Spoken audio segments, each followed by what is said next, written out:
Welcome to the SHL Network, everybody, for tonight's Chicago Blackhawks Rivalry Series game between the Lake Forest Scouts and the Carmel Catholic Corsairs. Dylan Ward here on play-by-play alongside Wes Anderson, Joel Schneider, and Matt Freeman, our camera operators, and Jimmy the Wiz Olsen, our technical engineer. And well, Wes, we've done a lot of these games together over the years, but for me, this is a first, bringing it outdoors. Yeah, Dylan, we've got the hand warmers out. We've got the gloves on, ready to go, bundled up. I've got about 3 or 4 layers on tonight. Feel good. It's going to be a cold one, but an exciting one. Well, we're here at the Winter Club of Lake Forest, and the Scouts here in their 3rd year as SHL participants. They do this every year, Wes, play an outdoor game here at the Winter Club, but for the first time, at least in the SHL, they're playing for 2 points against the Carmel Catholic Corsairs, and you talk about a game that has some huge playoff implications. Top 8 make the playoffs in the SHL. These two teams, 8 and 9, separated by 1 point. Dylan, you hear it even in the NHL, they talk about at the end of the day, it is just 2 points, even though we've got the grand stage, we're outdoors. We see the Carmel Corsairs coming out to the ice right now. At the end of the day, there are big implications on the line tonight. Carmel coming out in their brown uniforms with the Corsair on the front. We're going to get a look at the #1 voted jersey in the Scholastic Hockey League this season by our Instagram followers. The Lake Forest Scouts' beautiful new blue jersey. And, well, I've seen lots of pictures of it, Wes, but right now as they come out, I'm getting my first in real life viewing of it. Yeah, Dylan, a great jersey mashup tonight. I love the all browns by the Corsairs as well. And so we see the Scouts come out onto the ice in these beautiful powder blues as we got some vuvuzelas. There's a lot of fans here tonight for it to be 5 o'clock on a Sunday. I think they announced 20 degrees with the wind chill, so a cold one, but still a happy and fun one we got brewing tonight. Yeah, well, if you're out of town, you don't live in Chicago, it's been snowing a decent amount over the last week, but no flurries here tonight. Just cold, crisp air here for this Winter Classic game. You want to talk about both these teams. Recently, 7 straight home games for the Carmel Corsairs, spanning from November 17th to January 9th. They were 3-4 in that stretch. Last night was their first away game in all that time, where they traveled to Winnetka Ice Arena, lost 5-1 to a neutral team that they already beat on the season. So they've got another road game here. Yeah, Dylan, both teams coming off of games last night. The Scouts beat GBS last night 4-3 in a tight one. As we mentioned, it's one of those, you got a big game like this, you don't want to look too far forward, and we're talking about the games from last night, but both teams look like they're ready to go. Tommy Hawks, you see just out there on the ice messing around with the refs, and got the music outside too. We got a good crowd lining the boards on the opposite side of the rink. So I'm excited to get this one started. Everyone up on 2 feet too, and that's either to show their excitement or to stay as warm as possible here, Wes. We are up here at the top row of the bleachers. And Wes, you talk about the #1 tiebreaker in the SHL being that head-to-head record. Well, these two teams are 1-1 against each other, so that just makes this game even more critical, as if these two teams are tied in points, the winner of this game right here will take that final playoff spot. Yeah, Dylan, the last time they met, Carmel 7-2 win, had 3 goals in that opening period to really set the tone in that game, and then just rolled from there, 2 goals in the following 2 periods to bring it home there. And that first game they played, Lake Forest, as you mentioned, 3-2 win. Excuse me, with 2 goals in the first period in that game. So the hot start is going to be paramount tonight. As we're looking around, I don't think we see any pucks out on the ice. Yeah, so the timer's going though. The timer has started. Not sure exactly what's going down on the ice, but I think we're going to get the game started here as soon as the warm-up session is concluded.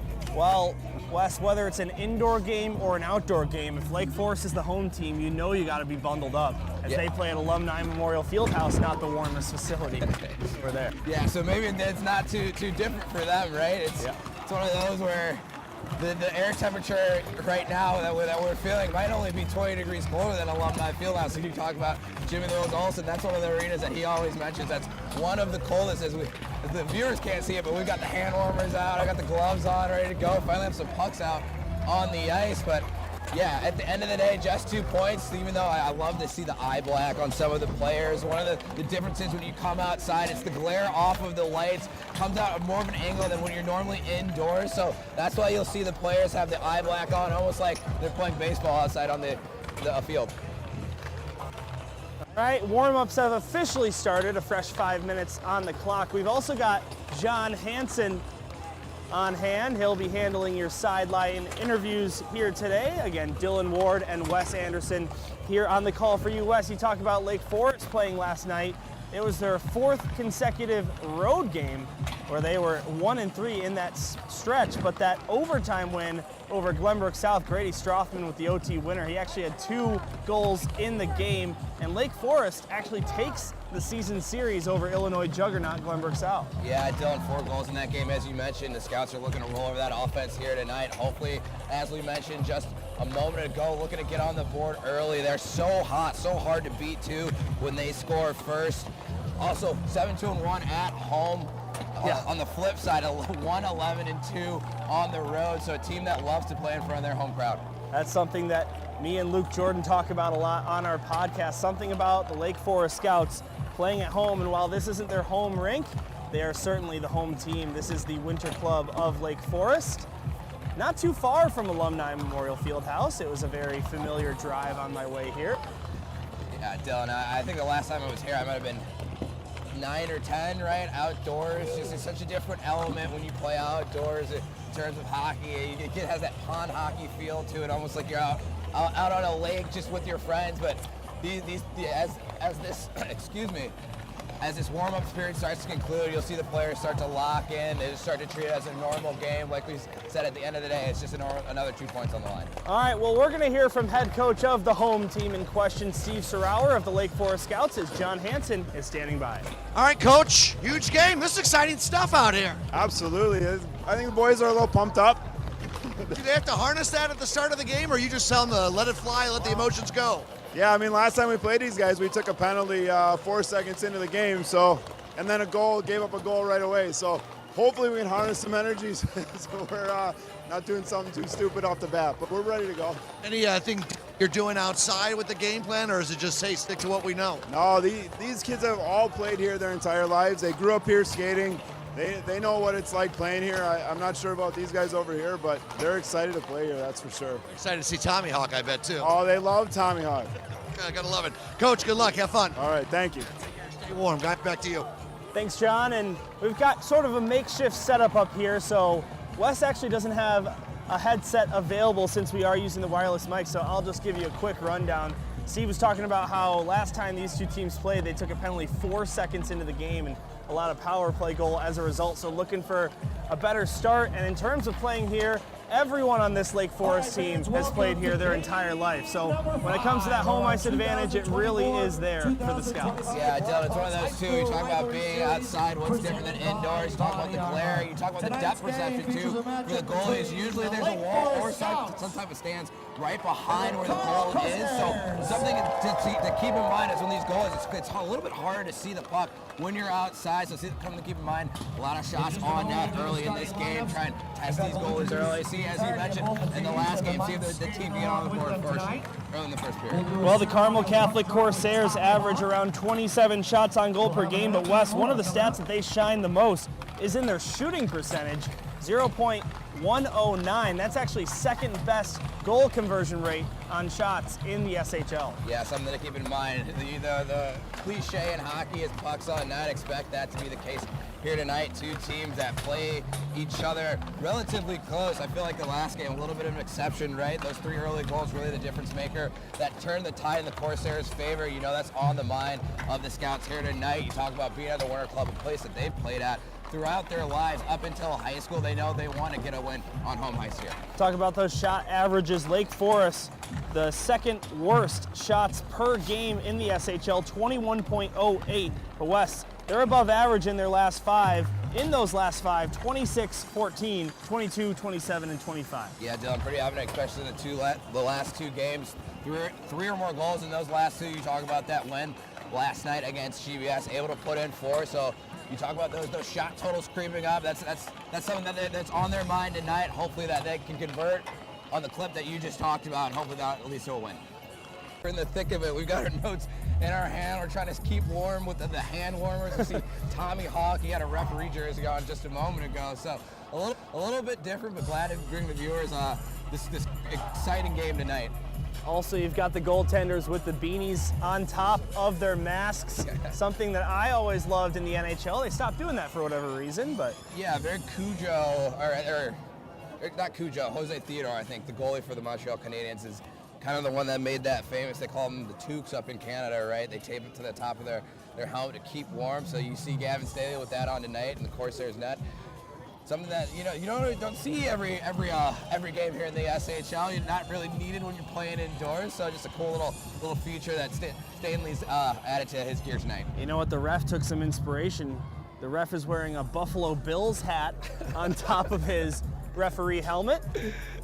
As Wes, I got to make sure I remember that you don't have headphones on, because for me it's feels pretty normal, but I got to make sure that you hear me when I talk. Oh, you're all good, buddy. It's one of those where we're working through the elements. The first time we've come outside, so just trying to, it's a little uncharted territories for us as well, but happy that we're able to bring the viewers, the fans at home. We're a lot warmer than we are right now. Yeah. All the sights and sounds here tonight. And I'm sure there's some people that very easily could have come out to this game, maybe some grandparents in particular that opted for the SHL Network broadcast. Oh, Dylan, I don't blame them. Like I mentioned before, I've got 3 layers on and I'm still cold. We got the hand warmers cooking. I've got a few in my boots too, so they probably made the right move in staying home tonight, so glad that we could bring this to them live. All right, well, the teams are starting to line up at the goal line. We mentioned it. A great jersey matchup as both these teams wearing uniforms that are brand Sayers and the Scouts. Dylan Ward, Wes Anderson will be back in a moment. You and the ice surface, there is no net. So everyone just be a little advised and make sure everyone's watching the game action. Course come across and your way. I want to make sure everyone remains safe here. As you walk around the area too, it's icy as you can imagine. Current temperature 29 degrees right now, the wind chill at 18. And by the end of the game, I think we'll be down about 14 degrees or so. Winds out of the east, 18 to 20 miles an hour, with Lake Michigan just a little bit off to our east. It's going to be a chilly night. And now, ladies and gentlemen, the roster for Carmel Catholic. With Mike Lucas Giovanni. Number 19, Rocco Lagori. With Mike Rocco Romer. Number 21, Ronan Havlis. With Eugene Russo. Number 22, CJ Sorklin. With Mike Ferris Todd. Number 26, Benjamin Vavra. With Mike Lawson Nelson. Number 28, Christian Leiston. With Connor Placco. Number 29, Mark Alwanger. With number 13, Jimmy Matskin. Number 31, Gavin Stanley. With George Pfeiffer. Number 39, Thomas Steiner. With Michael Jost and Liam Fennel-Vusco. Number 44, Max Sabra. With Jeremy Zarnick. Number 67, Lincoln Stogel with Wyatt Connolly. Number 77, Joshua Bross with Graham Hahn. Number 91, Jackson Dick with Oliver Zhang. And number 92, Deacon Rose with Jackson Feld. Ladies and gentlemen, Carmel Catholic. And now the roster and the mites for Lake Forest. Number 4, Nate Robbins. Number 24, Frank Catalano with Luis Dupre. Number 25, TJ Marks with Christian Parava. Number 27, Noah Kowalski with Henry Zott. Number 30, James Eltunian. Number 34, Logan Marsh with Henry Sauer. Number 38, Will Francis with Mikey Machinicki. Number 19, Jake Maracini. Number 48, Preston Liu. Number 51, Gavin Nelson. Number 56, Tommy Swift with Mike Wade Boyens. Number 57, Grady Strothman with Mike Charlie Hunter. Number 73, Jack Walsh with Mike Owen Hunter. Number 75, Jack Rancourt with Mike Nathan Sarmas. Number 76, Xavier Garquis with Mike Blake Tennant. Number 79, Jack Milliman with Knight Judaman. Number 83, Luke Pasquazi. Number 85, Jack Walsh. And number 96, Robert Krebs with Mike Nathaniel O'Donnell. And number 8, Michael Catalano.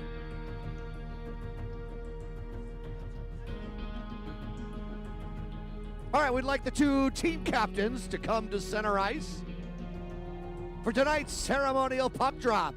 Please welcome back Tommy Hawk.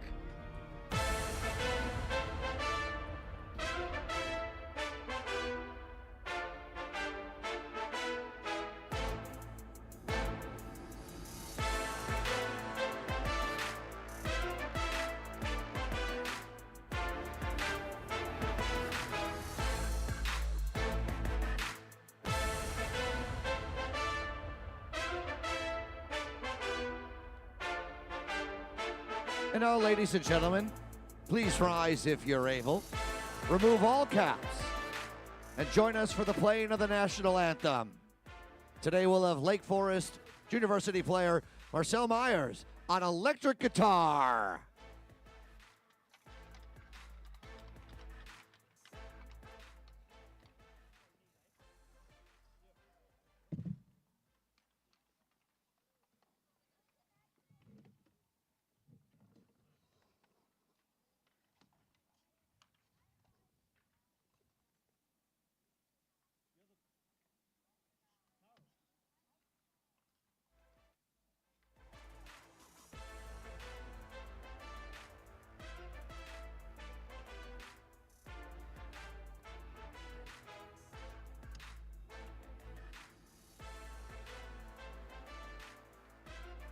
We're just getting the electric guitar tuned up and all set up. Fans, are you ready for an exciting matchup here tonight? Let's make some noise. We'll have our Junior Hawks relay race in the second intermission. But now, time for the national anthem.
Marcel Myers with our national anthem. Let's make some noise for DJ Albanese, who's been providing all the music. He'll take us away as we get ready for the puck drop in moments.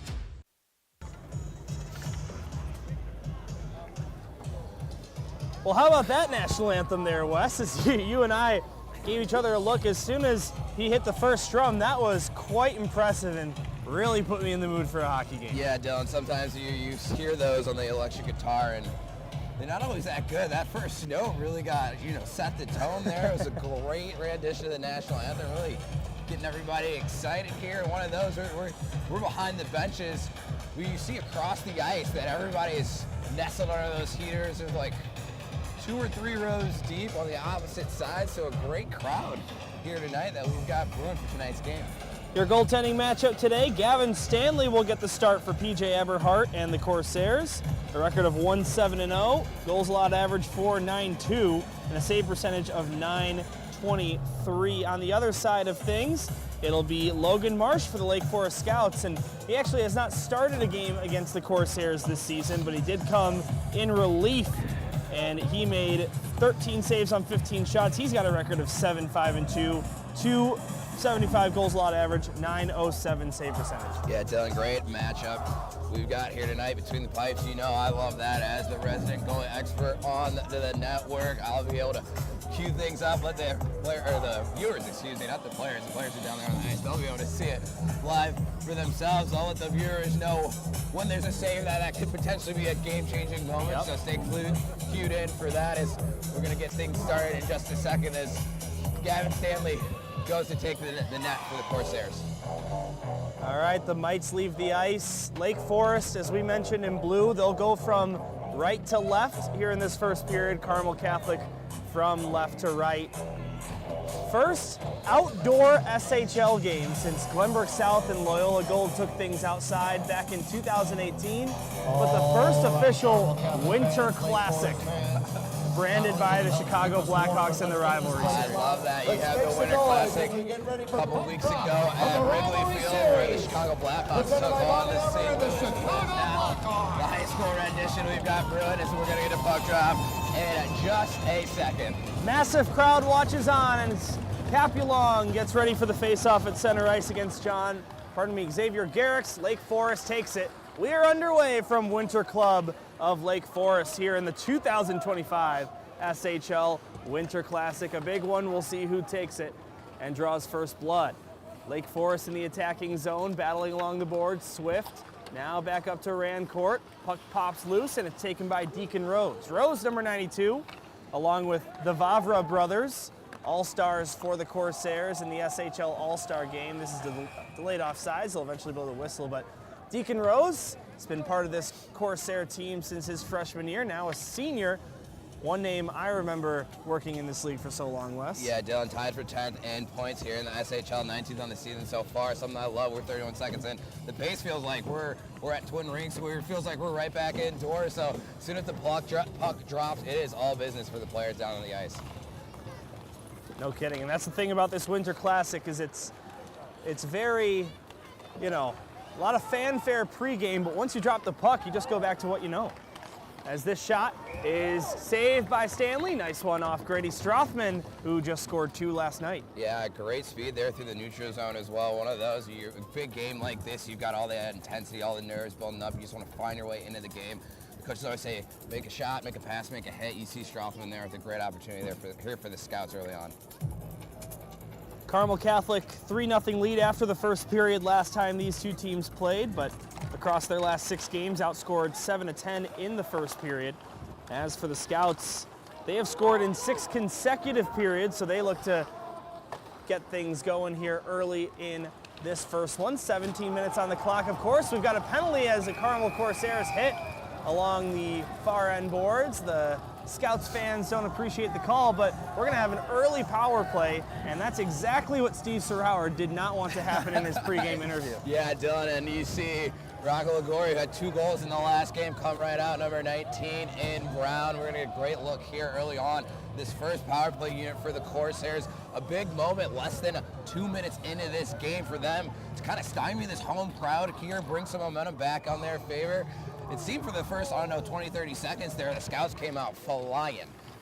Well, the Lake Forest penalty kill has 2 minutes for elbowing at not been so hot, Wes. In their last 6 games, they've allowed at least a power play goal in each of them. 9 total across that 6-game stretch.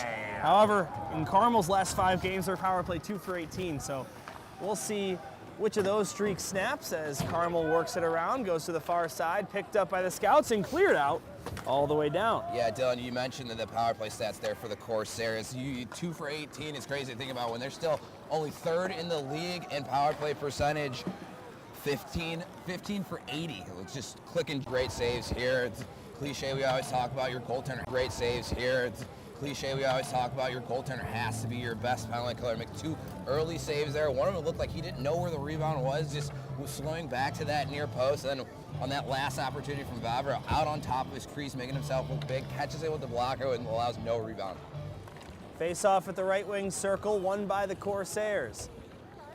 It goes, it's Josh Brosh now to Havels. He shoots, that one stopped by Marsh and poked out of the zone. Lake Forest shorthanded, might have a 2-on-1 down the right wing side. Firing a shot was Noah Kowalski, their leader in points, but he couldn't beat Tommy Steiner with that one. Now Gamble. Back to the near side half boards. Down below the goal line, they battle for it. Swift able to clear it out. Wes, you put a hand up. Yeah, it looked like they could have been holding there for a minute. You heard one of the parents right below us say that's a hold. I kind of agree with them, but they're going to let the players play on here. Besides the early elbowing that's about to expire, just some clean hockey throughout this first 4 minutes of gameplay. So back to 5-on-5. Carmel goes 0 for 1. It's now 2 for 19 in their last 7 games, counting this one. Still no goals on the board here. And Wes, there are blue lines here at Winter Club of Lake Forest, right? Yeah, Dylan, that's one of the things I talk about. The glare from the lights is way different than when you're playing indoors. It's coming down more of an angle, which you see down the line right here. You can't really see the blue line, but the viewers, trust me, it is there. You see the ref on the far side, right up against where the blue line marker is on the opposite side of the ice. Here's Garrix, Xavier Garrix, who scored last night against Glenbrook South. Being pressured by Leaston, now thrown up high. Swift. Walsh takes a shot. That one wide of the net. I'm sorry, that was Swift. As Bickers now forces it out to the neutral zone. Sent in. Van Bickers. Now Ronan Havlis. William Frensas intercepts. As he runs into Leaston, that allows Carmel to get the puck back, circling. Playing in only his 4th SHL game now to Rose. Here's a shot by Havlis. That one stopped by Marsh. Marsh, great blocker save there. Dylan on top of his crease like before, very confident tonight in his start so far. You've got defenseman Van Bickers on the ice right now. We're going to get a penalty as one of the Scouts is hit into the near side, so Lake Forest now will get a chance of their own on the power play. Yeah, Dylan, it's hard to tell. We've got some fans right in front of us, making it hard to see the action right on this near half wall. Looks like it's going to be 44 for the Corsairs. It's going to go for boarding. I'm looking through my notes. That's Max Vavra. As we're going to get a first look at the Scouts power play here tonight.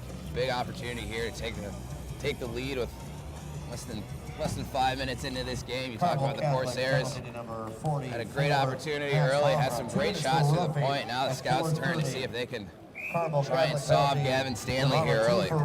Well, the Scouts have not been on the power play a lot as of late. In their last 3 games coming into this one, 1 for 4. So only 4 opportunities in 3 games. Yeah, Dylan, something that's crazy. We talk about how great the Corsairs power play is, 3rd in the SHL.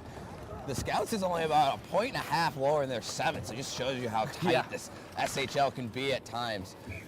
Kowalski's shot deflected up and into the netting. 12:16 to go in the first period. 1:46 on the power play. You're watching the Chicago Blackhawks High School Hockey Rivalry Series. Dylan Ward, Wes Anderson here in the booth, if you can call it a booth. It's more just the standstill, but we'll take it either way. Me and you are hopping around trying to stay warm up here, but great atmosphere we've got brewing here tonight.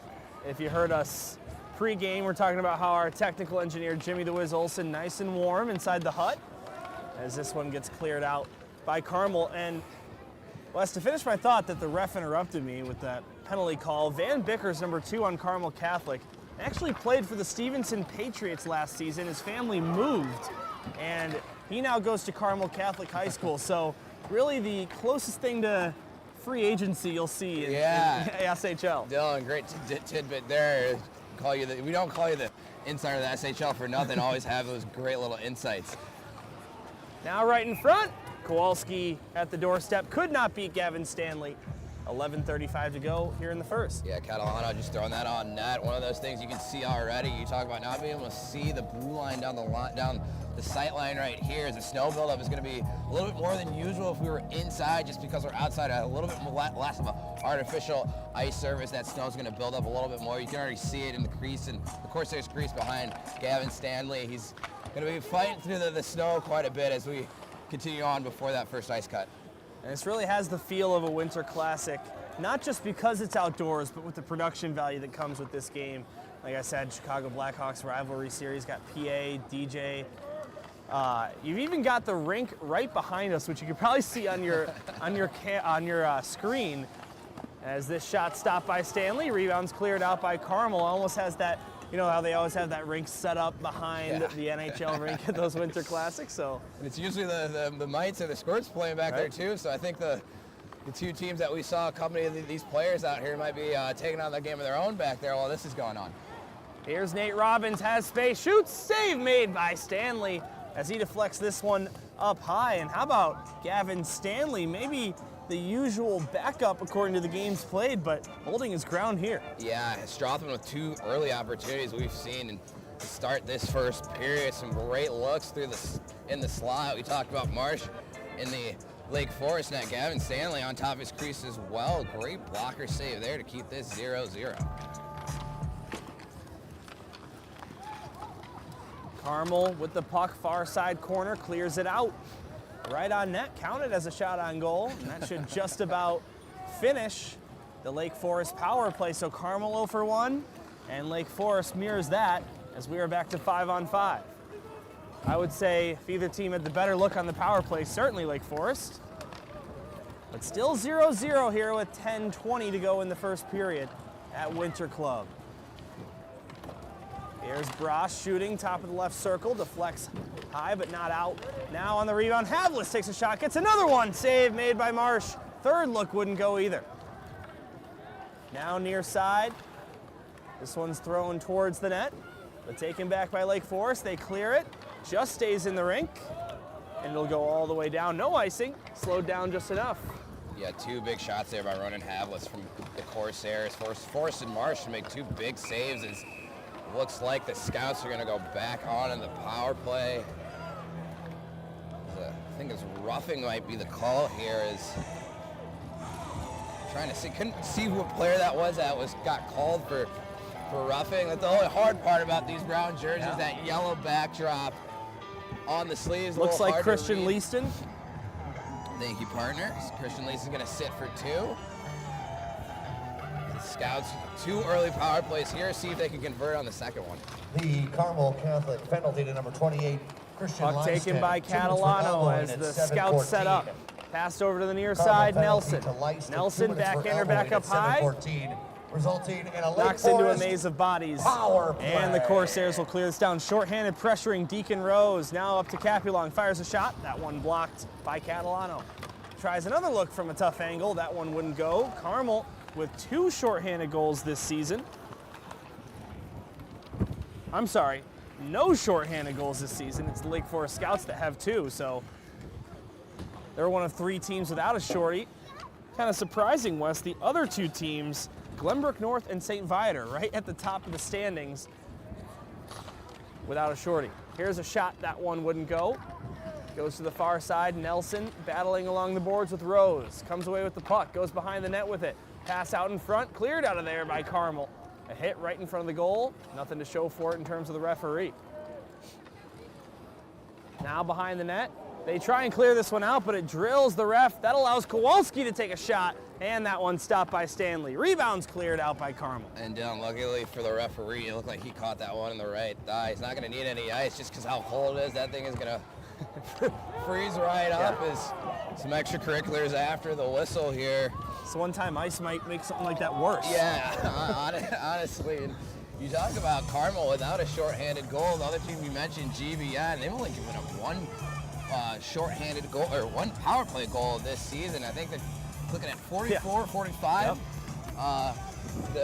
The only goal they gave up was against that North-South game before Thanksgiving, and since then they've stayed perfect. So you talk about them not having a shorthanded goal. It's one of those, they just dial it in so well on the defensive end that they're really not thinking about offense when they're down that one player. Some flurries in the air now in Lake Forest. Nothing too substantial though, halfway through period number 1. Yeah, Dylan, we thought we might see some players tonight. I was thinking that might make it a little bit warmer, but TBD, we'll see a few at the... How would that work? I really don't know. So I know that they'd have some shovels out here trying to get the snow off, but one of those where it's got to be warm enough to snow, so, you know, that's the thing I had there, but maybe not. 33 to go on the power play. Still waiting for our first one here under the lights. Robbins, but the Scouts are offside. 8:10 to go in the first period. Wes, we talked about Lake Forest has made this a tradition here to host the outdoor game, but this is the first time it's actually been a league game for standings points, and not to say you take any game lightly or less seriously than another, but I mean, what do you think is going through the heads of these kids right now, especially with being so critical for playoff standings? I think they're just worried about staying warm, quite frankly. It's one of those, you talk about the Winter Classic that the NHL puts on. They've got heated benches. I'm not sure if that's the case here tonight at the Winter Club, but one of those where you're so cold you don't have time to think, right? So you're just really gonna get out and outdoors. As if you have a rink like this, I know there's one like this in Glencoe, but outside of that, it would just be on a pond. You know, that's why they call it pond hockey. It hasn't been cold enough, really, in my opinion, for that. It's until recently. So one of those, I don't expect the Corsairs to really have any type of outdoor experience. They've handled themselves well so far here in this first period, though. Icing there as we get another whistle, and these boys looking to make this game last as long as possible. Yeah, right. It's one of those, I know the players don't necessarily have hand warmers in their gloves. Some of them might, but one of those where it's like trying to get in and out as quick as possible. These icings, though, what might be kind of a factor of, hey, my hands are cold, I'm not able to make that pass, snap my hand over the stick to get it to my partner, my D-man there. So something that we might see continue to go on here as this game continues.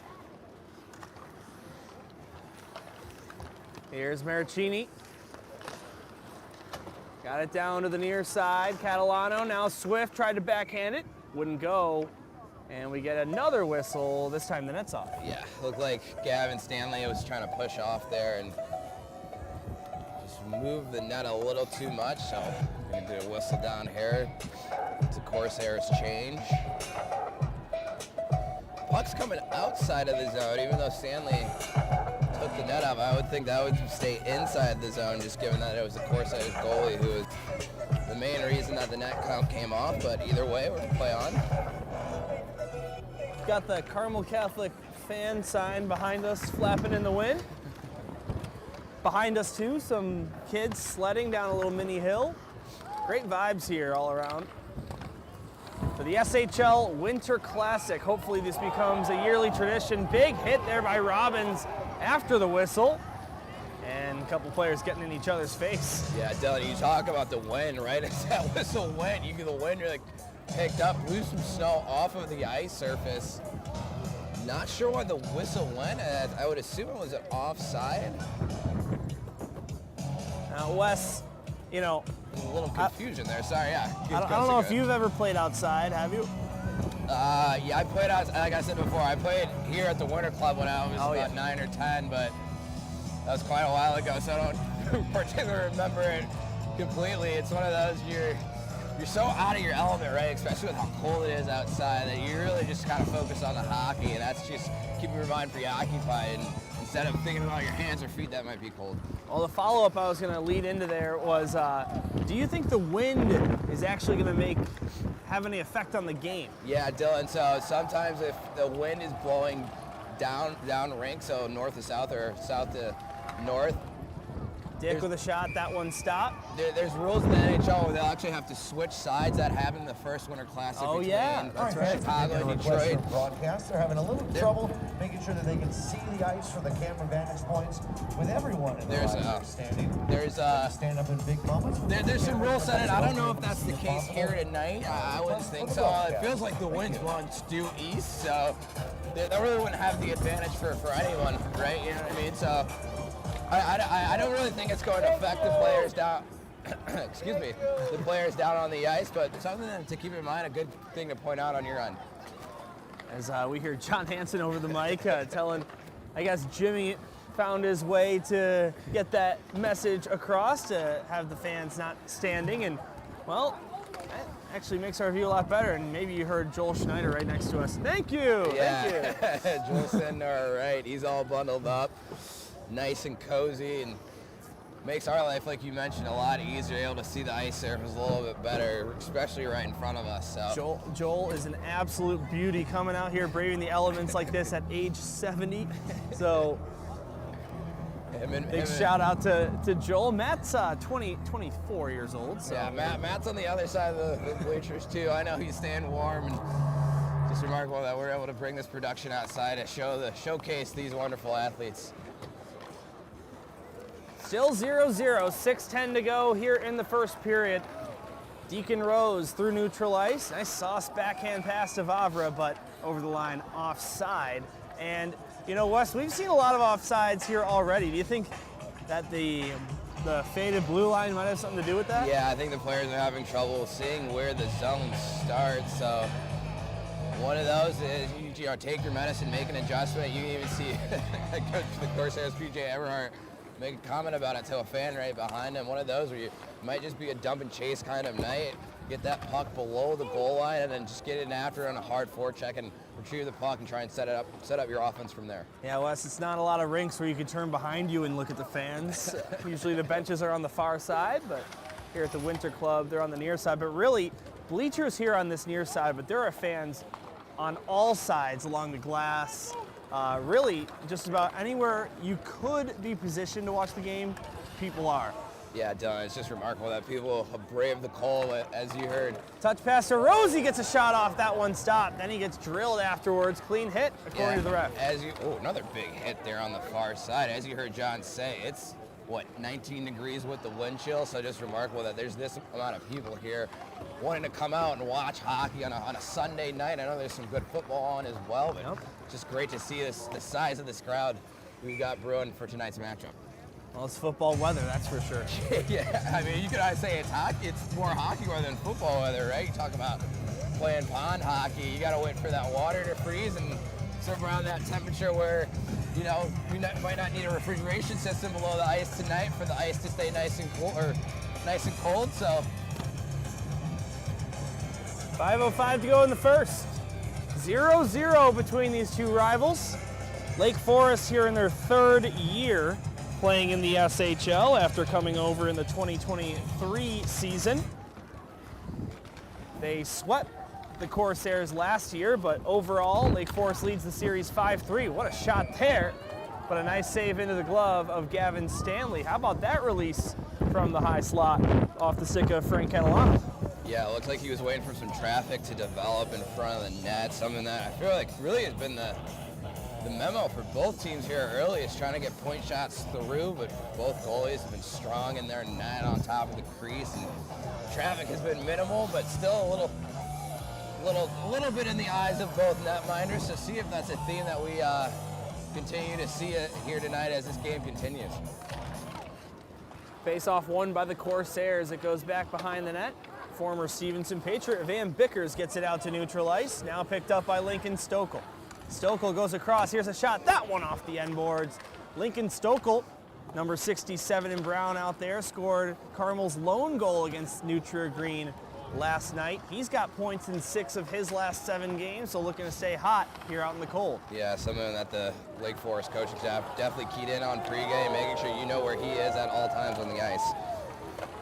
No penalty call there. That riled up the fans here a little bit. Now some more pushing and shoving there on the far side. Some punches being thrown too as these two teams really going after each other now. Yeah, Aiden Gamble looked like he took exception to what, couldn't tell which scout player that was. Looked like he had a Corsair and a headlock. The refs getting everything tidied up.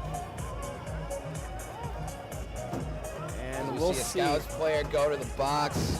They're opening the door on the other side too. Yeah, so. It looks like it's Nate Robbins and Aiden Gamble, as we just mentioned.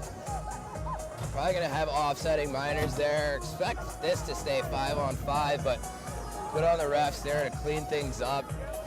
One of those where they want to take control of this game. It's a lot of tension, a lot of nerves, a lot of energy and angst that is gonna come out, especially in terms of physicality. So good on the refs to try and get things all tightened and squared away here as we continue along. So we'll stay 5-on-5, 4:14 to go in the first period, 0-0 game. Dylan Ward, Wes Anderson here in the booth, Joel Schneider and Matt Freeman. 2 camera operators for this one. Jimmy the Wiz Olsen staying nice and warm inside the bar. Yeah, you see Thomas Steiner, 39, the backup goalie from Carmel on the bench, shaking his hand warmers, trying to stay warm. One of those where you hope that their backup goaltender doesn't have to come in. It's going to be sitting on the bench for quite some time. Truly getting cold. One of those you say that as more like a metaphor when we're inside.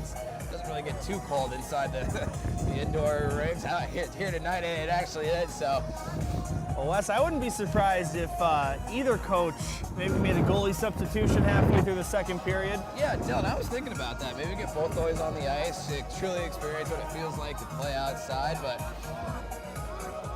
one of those where we get a little confusion. Looks like Carmel has 4 skaters out, Lake Forest has 5. They do have each penalty on the board. Usually with coincidentals, you won't put them on. You'll stay 5-on-5 at this level. Yeah, so we'll go back. 5-on-5. There you go.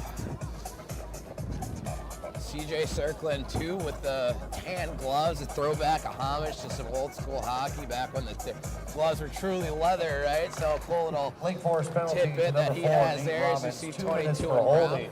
Carmel Catholic penalty to number 11, Aiden Gamble. 2 minutes for head contact. All right, so they keep it on the clock, misconduct. but they won't be able to come Time of the out. penalty is 12:36. As, Lake Forest penalty. Wes, to you don't have the Robbins, headphones 2 for on. You might have had a better. Carmel Catholic to Gamble. You heard what the penalties were there. I heard a misconduct. Yeah, Gamble there is 2 and a 10 for head contact. You can see he's quite upset with that Robbins looked like Robbins was throwing a couple punches from our vantage point. Don't think the refs picked up on that, but Gamble looked like he was just in there trying to stick up for a teammate, and in doing so, he takes a 10-minute misconduct, so we won't see him again until a little ways through the second period.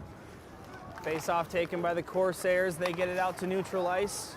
Jack Rancourt fires this one in, bounces and hits the far side corner. Mark Elwanger can't get it out. Catalano down below the goal line. Has to navigate through the Bills fan referee.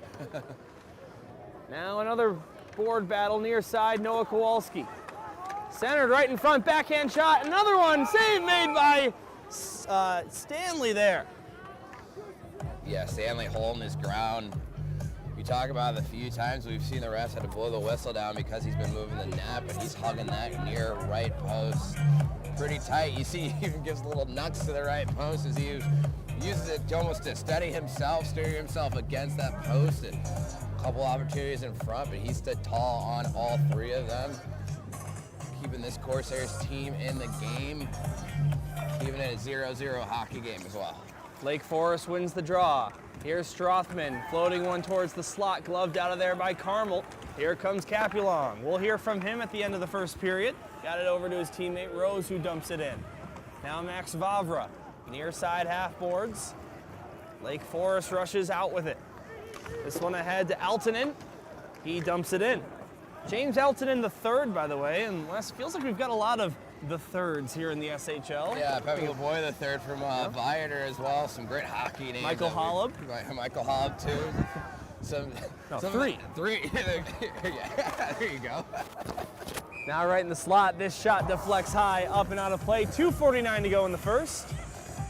And next whistle after 35 seconds, we'll have our players back on the ice. Well, actually not the Carmel player. because he's got another 10 minutes to serve. Yeah, we'll get back to 5-on, or I guess it is 5-on-5 hockey, but one of those that we saw the pace was the highest it's been to start the game. Since then, a lot of whistles, slowed down the game. So we'll have another one here as that puck makes its way out of play, as that wind gust starts to pick up again, and you can hear the Lake Forest faithful to our right banging on the glass. Trying to stay engaged here, trying to stay warm, just trying to move their body any way they can. 13-9 the shots on goal for Lake Forest. And that sounds about right, Wes. Both goaltenders have had to make quite a few saves already, but still 0-0. Carmel takes this one away. They'll try and get it back out to the neutral zone. They do. Josh Browse looking to set up Stokel on a partial break, but he would have been offside, so he has to tag up. 2:20 to go in the first period. Still waiting for our first one here in Lake Forest. Gornick back in his own zone, plays it out to neutral ice. Now Carmel rushes ahead. Over the line, left wing side, firing a shot, but that one was blocked in close. Corsairs get it back. Browse tried to center it, blockered out of there. Ligori picks it back up for the Carmel Catholic Corsairs. Backhands it down to the near side corner. Now Walsh. Elwinger keeps it in, takes a deflection and goes wide. You've got Jack Walsh out there. You might say, which one? Oh, Jack. No, there are two Jack Walshes here on this Lake Forest team. 73 and 85, no relation. As we learned from head coach Steve Serauer, they share a middle initial as well. Yeah, so they're both Jack M. Walsh. Yeah, gotta be confusing too when you're making your lineups to make sure you know which one is which. Something that I've never seen before. I've never been on a team with two teammates with the same name. Now this is taken by Dick. Carmel might get a 3-on-2 out of this. Dick passes up, and this one's left for Havlis, looking to win the race to the net, but instead the goaltender Marsh. Carmel, just great job getting their stick in the lane on that last opportunity. Here's the other Jack Walsh taking the face off. Wonder how often Steve Serauer has him on the ice at the same time. One of those one's a forward, one's a defenseman. Yeah, I was gonna say it'd be hilarious if they were D partners back there. You got Walsh and Walsh just protecting the blue line. And offsides here for Carmel on this zone entry. That stops the clock once again. 24.3 seconds remaining in period number 1. Yeah, Dylan, we talk about all the offsides. Just looking at it now, it looks like the neutral zone's a little bit shorter than what we're used to. So something that could be a reason why we've seen all these offsides here in the first period. Drop the puck in neutral ice. Carmel dumps it in. Marsh out of his net to settle it down. Grabbed behind the cage by the Scouts. We'll see if either team has enough time to get one on the board here before the break. Robbins over the line, left wing side, taken away by Carmel. They get it out through neutral ice. Vavra around 1. 3 seconds, gets it over. Here's a shot, but he fanned on it. Deacon Rose had a grade A opportunity there at the very end of the first period, but couldn't get the shot on goal. For Lake Forest 13, for Carmel Catholic 10. Yeah, you hear John too, 13-10 shots on goal. Both goaltenders have been stellar here so far tonight. Clean through the first period, and I think we're going to throw it down to John here in just a second. Yeah, John Hansen, who you heard interview head coach Steve Serauer of the Lake Forest Scouts. We'll now hear from the Carmel Catholic captain, number 5, Ryan Capulong. So John, take it away.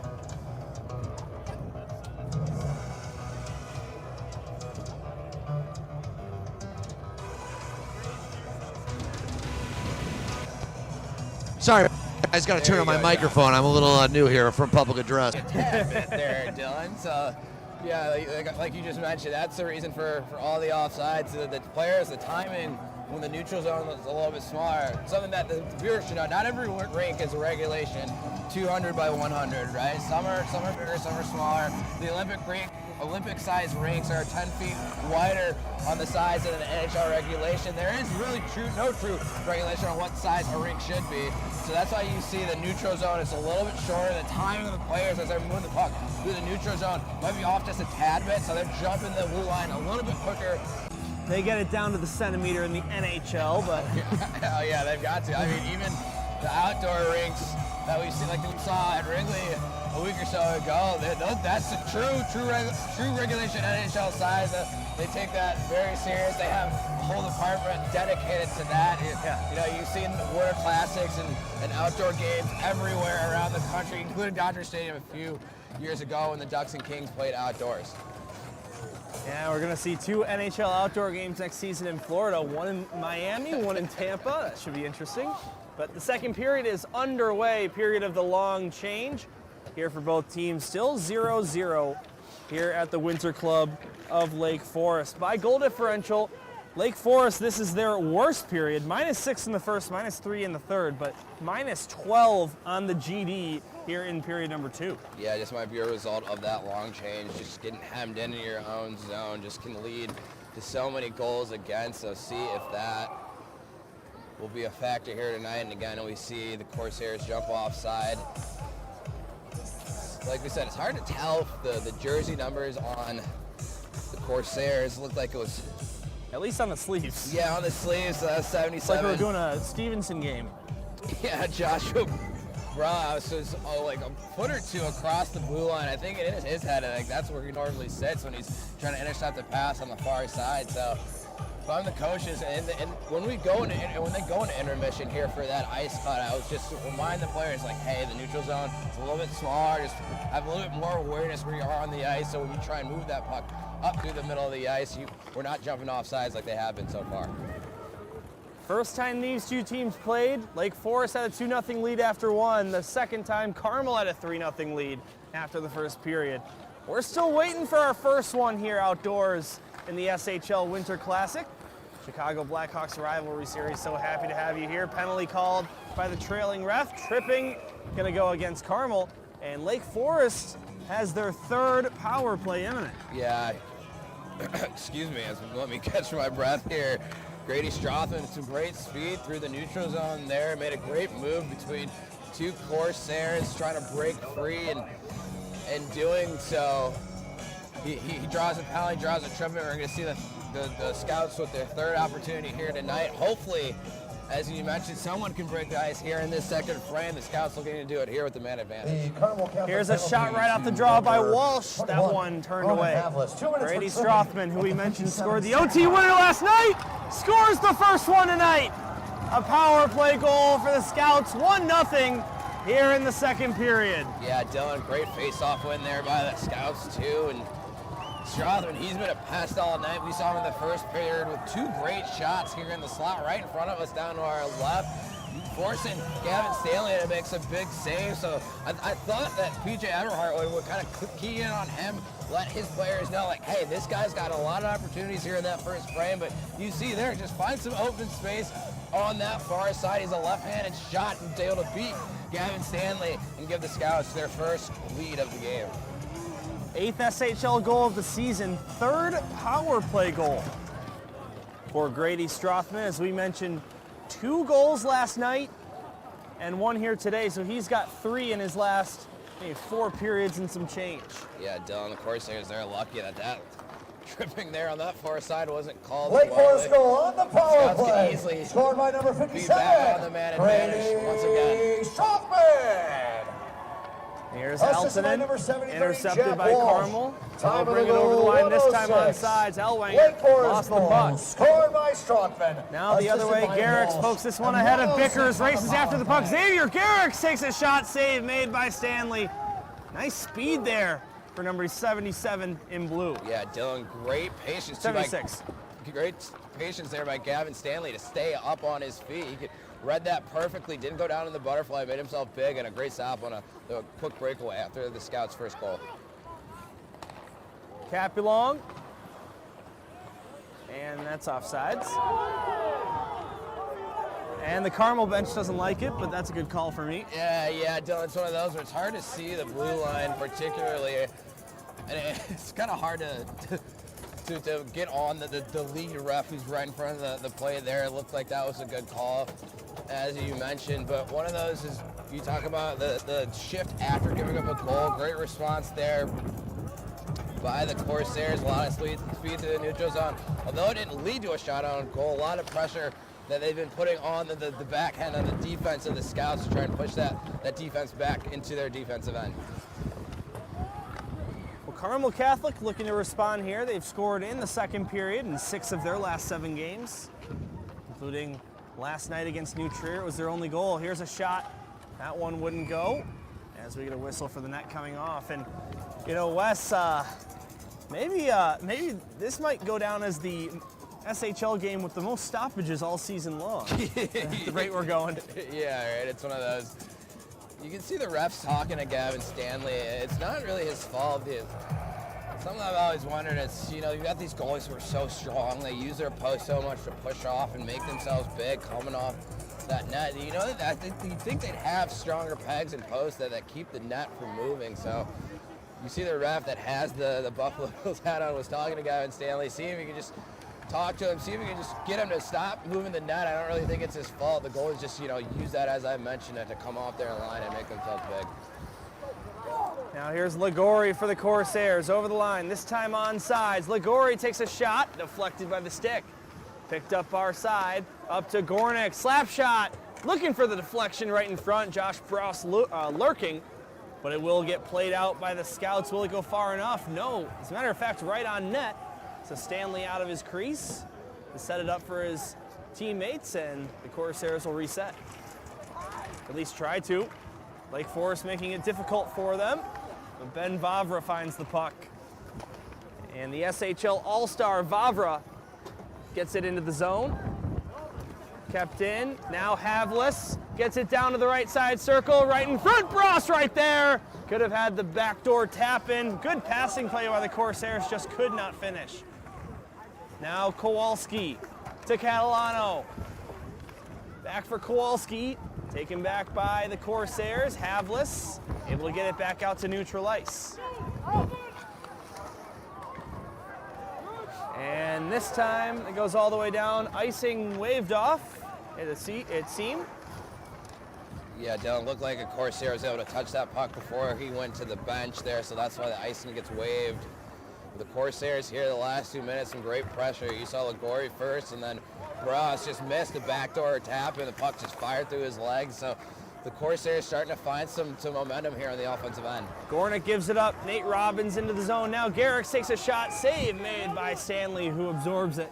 Stopping play with 12:40 to go in the second period. 1-0 Scouts here at the Winter Classic. Yeah, we got some great pace here the last 2 minutes. Both teams trading chances back and forth. Stanley there, top of his crease, making himself look big, able to just capture that right in the stomach, ice it down. It looked like the Corsairs were at the end of a line change there. You see a wholesale changes. As PJ Eberhardt elects to change all 5 players and get a fresh set of Corsairs on the ice. Quick shot off the draw by the Scouts, wouldn't go. Just getting enough of his shoulder on that one. Gavin Stanley. Now Rancourt takes a shot. Goes down below the goal line, and Van Bickers for Carmel.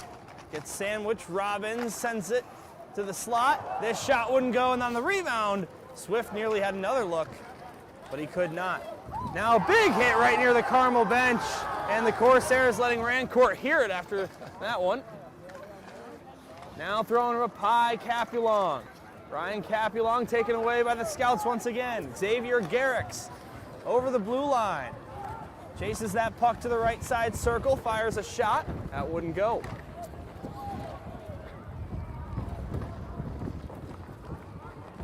And Ligori will send it down. Some pretty significant snow buildup on the ice, West, but it's not snowing outside right now. I don't know if that's just the outdoor lighting making it more visible or not. No, Dylan, if the softer ice, as you heard John talk about at the intermission there, it's allowing the players to cut through the ice a little bit more, so that's where that extra snow buildup comes from. We saw it in the first period. As I mentioned, Gavin Stanley, there's a lot of snow in that crease. If you look down in front of Marsh for Lake Forest, you can barely see the blue paint in that crease area. So I know that the players will be happy once they get a fresh ice sheet cut here in between the second and the third. It'll be a lot easier to move the puck. Expect them to come out flying. It's a little bit easy. Makes it making plays a little bit easier there. But so far, only the one goal from Lake Forest. Strothman with a great shot, and That's what makes getting the first goal so important here outside. Is it's so hard to make plays. All the snow's built up. Your hands are cold, your feet are cold. You know, the glare off of the lights just makes it difficult to see things. The offsides, the small neutral zones, so all these factors that these players are going to have to take into consideration when, you know, they're trying to make plays here tonight. Dylan Ward, Wes Anderson here with you. Happy to have you on YouTube for game number 4 of 5 this season in the Chicago Blackhawks High School Rivalry Series. One more, that'll be the girls' game between Burlington West and Fenwick. That's on the 28th of this month. As the Blackhawks, and I actually like this, Wes, electing to go for 1 game in each league this year, really spreading the wealth. So that'll be your Metro girls game. This is your SHL game. Great rivalry series here tonight too. It's being outdoors is such a special feeling for these players. Looked like that was offside there. We'll get both teams to try and do that one again. It's something that we mentioned it before is going to happen quite a bit here as the players try and make the adjustment to the smaller neutral zone. Lake Forest, when you look at their record when they score first versus allow first, it's kind of interesting. They're very similar. 4-5-1 when they score first, 4-8-2 when they allow the first goal. So even when the Scouts score the first goal, it's never a guarantee. And here comes Carmel looking to answer, almost a 2-on-1, but good defensive effort there from Frank Catalano. Yeah, really did that stymie a great odd man opportunity Catalano did there. It looked like the Corsairs are going to be off and running. Stokel will knock this one in. Slows down as Ligori centers it. Stokel takes a shot. That one hit the side of the net. Now behind the cage. Stokel gets it back. Goes up high, Gornick. Left point, shoots it. Save made, maybe blocked. Rebound, Stokel swoops in, but couldn't get that one by. And now here come the Scouts the other way. Kowalski ahead of Gornick. Turns it into a 2-on-1. Kowalski gets it over to Swift. He scores! Tommy Swift on a pass from the team leader who gets an assist, makes it 2-0 to the Lake Forest Scouts. Yeah, Dylan Swift there on the back door. You saw he didn't elect for the one-timer. Looked like he gave Gavin Stanley some time to recover over that far side, but that quick shot down low still is able to beat the Corsairs netminder. And just over 7 minutes into this second period, the Scouts have a 2-goal lead. So the SHL All-Star, the lone representative from the Lake Forest Scouts, Tommy Swift. You've got 4 SHL All-Stars in this game, 1 from Lake Forest, 3 from Carmel. As the stick goes flying, Carmel will get the puck.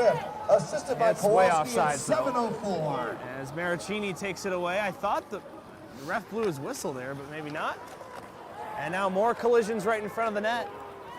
This one out, back in Lake Forest zone. And, you know, Wes, we saw a lot of penalties early on, not as many in the later goings, but not to say that it's any less physical of a game.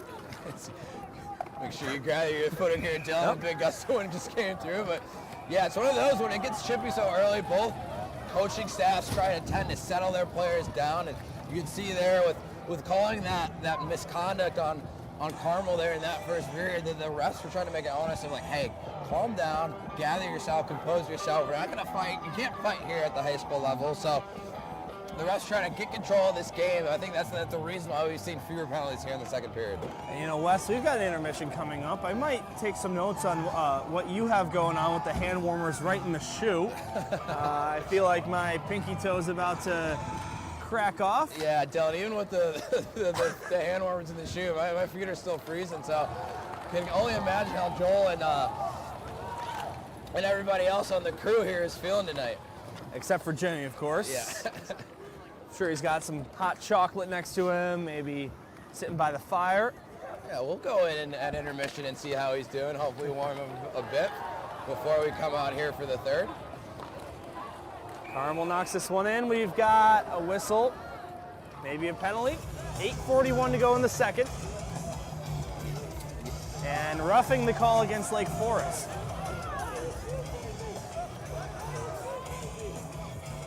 And And you've also got Van Bickers chirping. I'm not sure if... Yeah, it looked like the initial penalty was going to go against the Scouts. Rancourt went in the box, but I'm not really sure who the guilty party is for the team in blue, but I believe the Corsairs are going to have a man advantage after everything gets sorted out here. Well, we've seen a power play goal in this game already from the Scouts. Carmel 0 for 1. 2-0 lead for Lake Forest here at the Winter Club. Yeah, I think the refs are... Vickers got tripped from behind, and in doing so, his stick came up and actually hit one of the Scouts in the back of the helmet, but it's because he got tripped by a Scout, so I hope the refs take that into account, that he wasn't just maliciously swinging his stick. He got tripped up, and that's what caused all the commotion behind the scenes there. 2-0 your score, as I mentioned. Grady Strothman broke the ice here early in this second period for the Scouts with a power play goal. Then Tommy Swift most recently. And we're still sorting everything out right now. Yeah, Dylan, this really just should be a minor penalty, the original minor penalty to the Scouts, and should be able to get things cooking here again shortly. I don't know why, but I know we're not skating out there west, but it just feels colder when they're not playing. Yeah, one of those. Temperature 26 degrees. And right on cue, there's our temperature. Yeah, John needs to stop with that. I really don't need to know how cold it is. Yeah, at this point, just don't tell us, man. Quite frankly, we're doing our best to stay warm. We've got the hand warmers, a couple layers on, gloves, hat, boots, winter coat, scarf. So we've done everything on our end to try and stay cool, or stay warm here. It looks like head coach PJ Everhart's going to get an explanation of everything that's going on.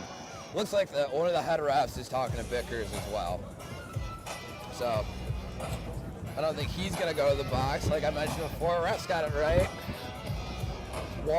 Jack Walsh, one of the Jack Walsh's 73 in blue.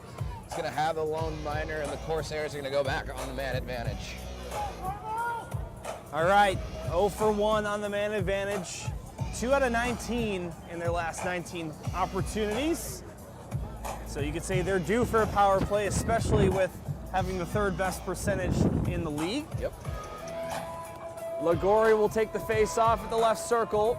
He's out there with Rose Capulong and both Vavra brothers quarterbacking. Number 73, Jack Face-off Walsh. is 2 taken minutes for by roughing at Lake 9:19. Forest.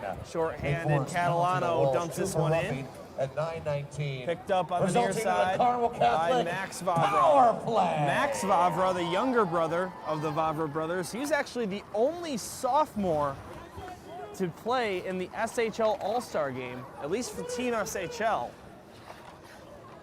As now Lagori throws it back up high. Ben Vavra takes a shot, scores! Certainly deflected on its way, but letting it fly. Ben Vavra, 2-1 game. Yeah, Dylan, even on their initial power play in that first period, they had some great shots from the point. We talked about got to get some traffic in front of the Lake Forest netminder. Logan Marsh, he's a big goaltender out on top of his crease. You can see there, he's in great position, but as that puck was coming in on net, hit something in front, and you're talking about the inability for the Corsairs before this game to convert on the power play. They're able to do so here tonight and cut the Scouts lead in half to make it 2-1. And another quick chance right there, but that wouldn't go. Carmel Catholic goal on the power play, scored by number 26, Benjamin Vavra. Vavra's 5th goal of the season, 2nd on the power play. Time of the goal, 8:54. 2-1 your score. Carmel Catholic goal on the And with power that play, goal, scored by Vavra, assisted by Lagori at 8:54. Ben Vavra and Max Vavra. Now, meanwhile, here comes Stokel, partial break. Francis catches up. He takes a shot, that one wide, but coming into this one, Wes, Max and Ben both tied for the lead in power play points with 5. That is Ben's 6th. We'll have to see if Max got an assist on it.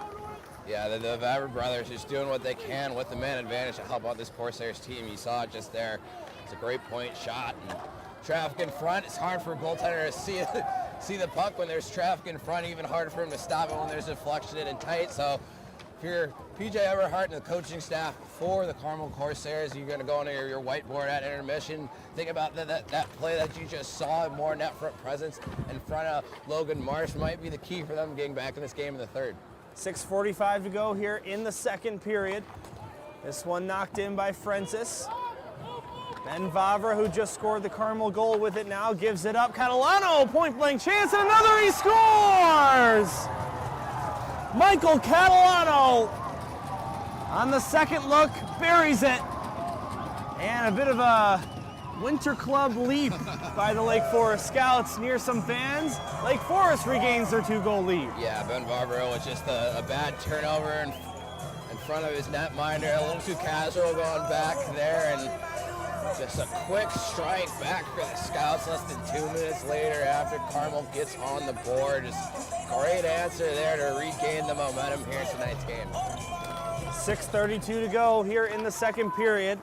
Michael Catalano's 5th goal of the season. Looking to answer quickly, Mark Ellwanger, but that one stopped by Marsh. Assisted by number 73, Jack Walsh. Unless we see a goalie change before the third period, now is probably the time, if you were going to split time, that you would. So it looks like we've got Stanley versus Marsh, at least for the time being. Yeah, done one of those. You talk about 2 points are on the line. You want to have whoever you think at the moment is going to be your best goaltender, so neither coaching staff really looking to make a change just because it is such a big stage. They know what's on the line tonight as a spot in the SHL playoffs. Only 1 point separates both teams, so that 2 points is so huge here tonight for both squads. Yeah, you said it, Wes. Currently, Lake Forest occupies 8th place in the SHL. Here's Walsh with a chance. That one blocked, rebound. They're trying to force it out. Kept alive by the Scouts, but 2 games in hand for the Corsairs, so plenty of time left to sneak into that playoff spot. Again, in the league where 8 out of 11 teams make the playoffs, that's a lot of teams, but at the end of the day, there are 3 that don't. And yeah. You don't want to be one of them. Right, Dylan, and it's one of those you talk about. It's so hard to win in this league. Anyone can beat anyone on a given night, so Corsairs with 2 games at hand, but they love to get this one and just bump themselves above the Scouts, even before they play those 2 extra games that you mentioned they have. Talking about anyone can win on any given night. Had some crazy upsets this season already. Fenwick beating St. Ignatius. We've seen Carmel beat Loyola and New Trier. We have a penalty here, tripping. Yeah, Dylan, you talk about New Trier Green, one of the perennial favorites to win the state championship. This Corsairs team took them down earlier in the season, and just it goes to show you the depth from 1 to 11 in the SHL at any given night. Any team can beat the other, and especially when you're outdoors and it's cold. The Corsair, I mean, it's one of those you come in tonight, you don't really know who can win. You know it's going to be a good game. You know the pace is going to be great, and we've seen that so far tonight. You know, Wes, that any team can beat anyone on any given night. I think I've heard all 11 SHL coaches say that word for word at some point. Well, Dylan, given what you just said, I mean, it's true. It's not just a cliche that you say just to, prop up, the teams that might be at lower the standings. It's true. It's evident in the scores that we've seen throughout this season. All right, Lake Forest 1 for 3 on the power play.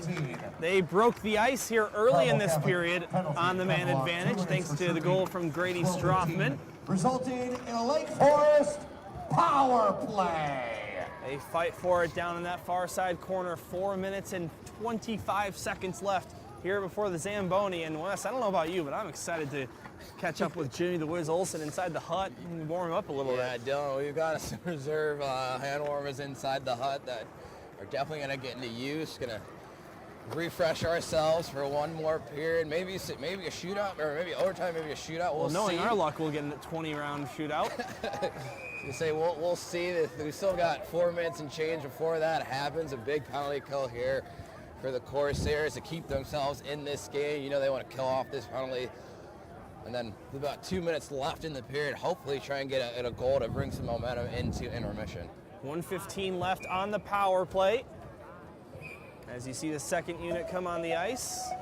Tommy Swift, who has a goal already tonight, getting ready for the face-off at the left wing circle, alongside Kowalski, who assisted him.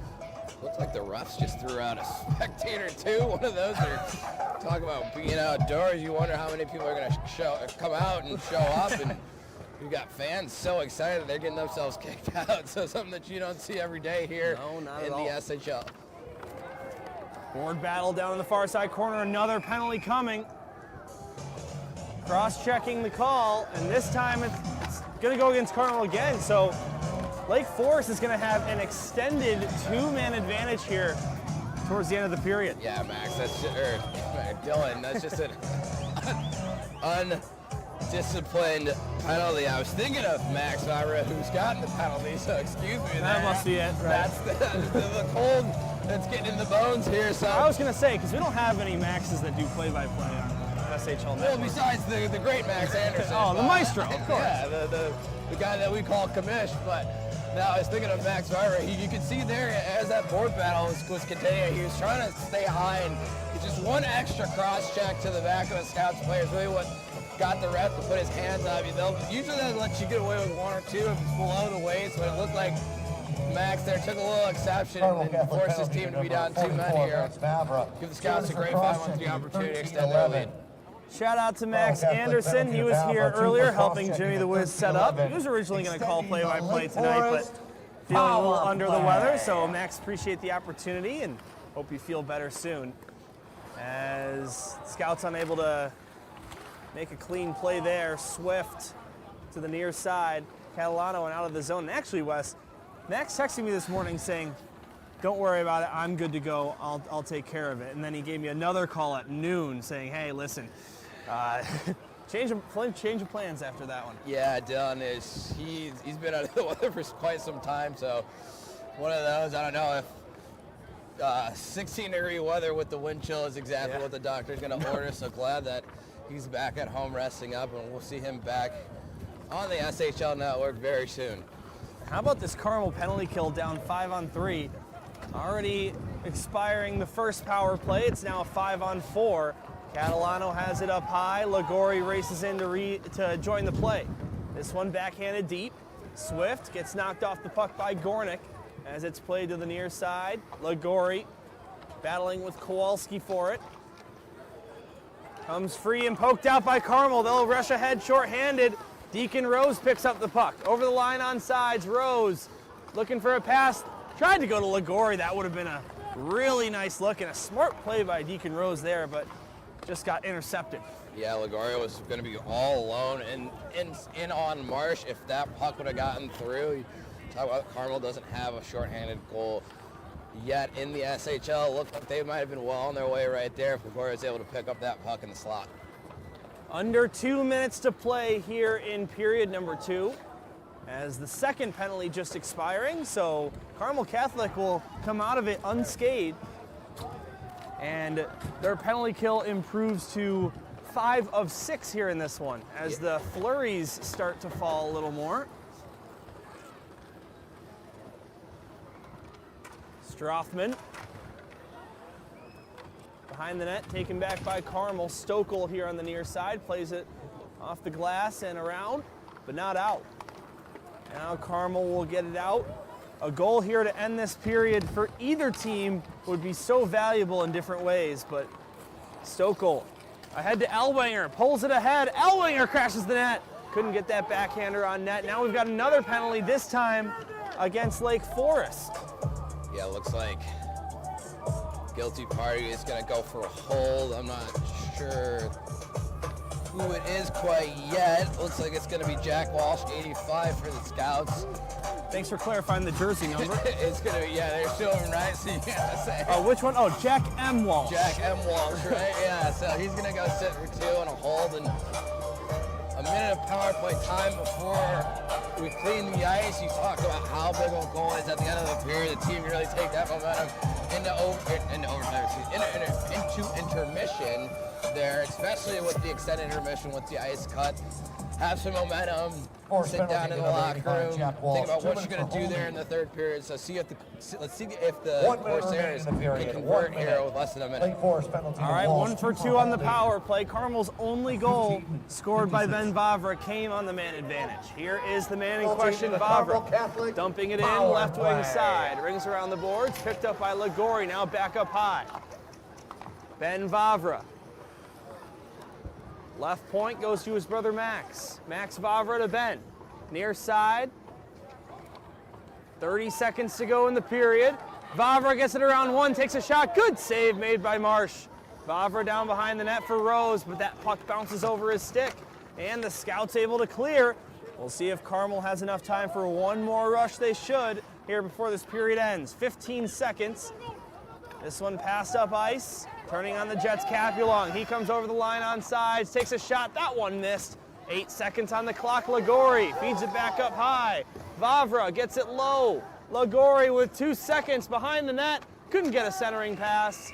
And there is the buzzer to end play here in period number 2. And Wes, we didn't have any goals in the first period, a total of 4 there in that second. Yeah, both teams just trying to figure themselves out here there in the first period. As a result, you get 4 goals in the second, and the Corsairs are going to take about 50 seconds of power play time into the second period there. They're going to have the fresh ice, so see if they can generate something to start the third period there, try and gain some momentum, as what you mentioned, and roll. All right, before we go to timeout, we're going to send it down to John Hansen, who's standing by with Jack Walsh, number 73, Jack Walsh. So go ahead, John. All right, Jack, you take the penalty, which leads to Carmel scoring. You get back on the ice. You assist in the goal to give it a 2-goal lead. How do you assess the second period? Well, I let my team down by letting them score goals, so I knew I had to go out there and make a change. So I took the puck on the forecheck and passed to my teammate Michael, and he finished it. You guys looking forward to a scrape of the ice? How are the conditions out here? They're all right. We'll get a Zamboni through the second period, and we'll be good. 2-goal lead. Probably not content with that, though, going into the third. No, I definitely need 2 more. 2 more to finish it off. Good luck. Thank you. Guys, back to you. Thanks, John. As Jack's saying, probably need 2 more goals there in the third period to start feeling comfortable, Wes. 3-1 lead in hockey is never comfortable. Yeah, Dylan, it's one of those, we've talked about it so many times, 2-goal lead in hockey is the worst lead that you can have, so I see why he would want at least 1 more insurance goal there, but they're going to have their work cut out with them to start that period, and the scouts down 1 man, they're going to be on the PK, so see if the Carmel Corsairs can convert there and try and turn this into a great hockey game there in the third. All right, Dylan Ward, Wes Anderson, we're going to go inside and warm up. Don't go anywhere. We've got the third period coming up in about 10-15 minutes right here on the SHL Network. Deflated. That's great, but we got the Mites coming out here in a moment. And what are we doing, Andy? 5 skaters on each side, or 6 skaters on each side for the Mites from the Winter Club in Villa Park as well. Tommy Hawk's getting the obstacles all set up. After we do this race, we'll get the Zamboni out as well. And we'll have a fresh ice for the third period. Tommy's shrugging. I'm shrugging too. We're looking forward to the Mites coming out at any moment. Any requests for me to do while we're stalling out here on the ice? We do this at the first intermission at most Blackhawks games. Hey, let's welcome the Mites on out here. 6 skaters aside. There we go. We got a red team, and we got a black team. They got a line on up. And we're doing it just like we do it at the United Center. Straight down one way, I believe. Straight down to, oh, I got to go to the other end, Tommy, don't I? I'm the finish line, sorry. All right. 6 skaters aside, the red team and the black team. Woo! I'm the finish line over here. They got to jump over 1 obstacle, dive under the last one. Make some noise for the Mites, everybody. On your marks, get set, and go. First skaters, let's go. Here they go. Go, go, go. Oh, come on. All right, let's try this again. On your marks, get set, go! Here they go, the red team and the black team.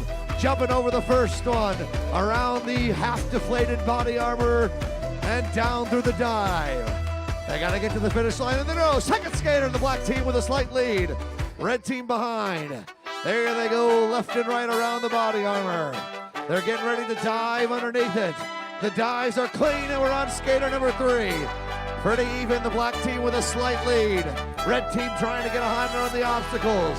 Around the body armor they go, down to the dives. The dives are good, and let's go skater 4. Slight lead for the red team, they're out of the gate pretty good. Left and right, a little slip up by the stick, but a good recovery. The dive, and here comes skater number 5 for the red team. Let's send the black team right now. Let's get this thing going a little closer here. That's how we do it here at the United Center. The dive for the red team. And down to the goalie. The red team goalie. Let's send the goalie for the other team. Come on, here he comes. Let's go. Here comes the jump. It comes down to the finish. They got to dive and get past Tommy Hawk. They got to get past Tommy Hawk. That's the finish line, and it's the red team. Maya knows. Hey, let's make some noise for the black team, though, as well. That was tough, and they fought through it.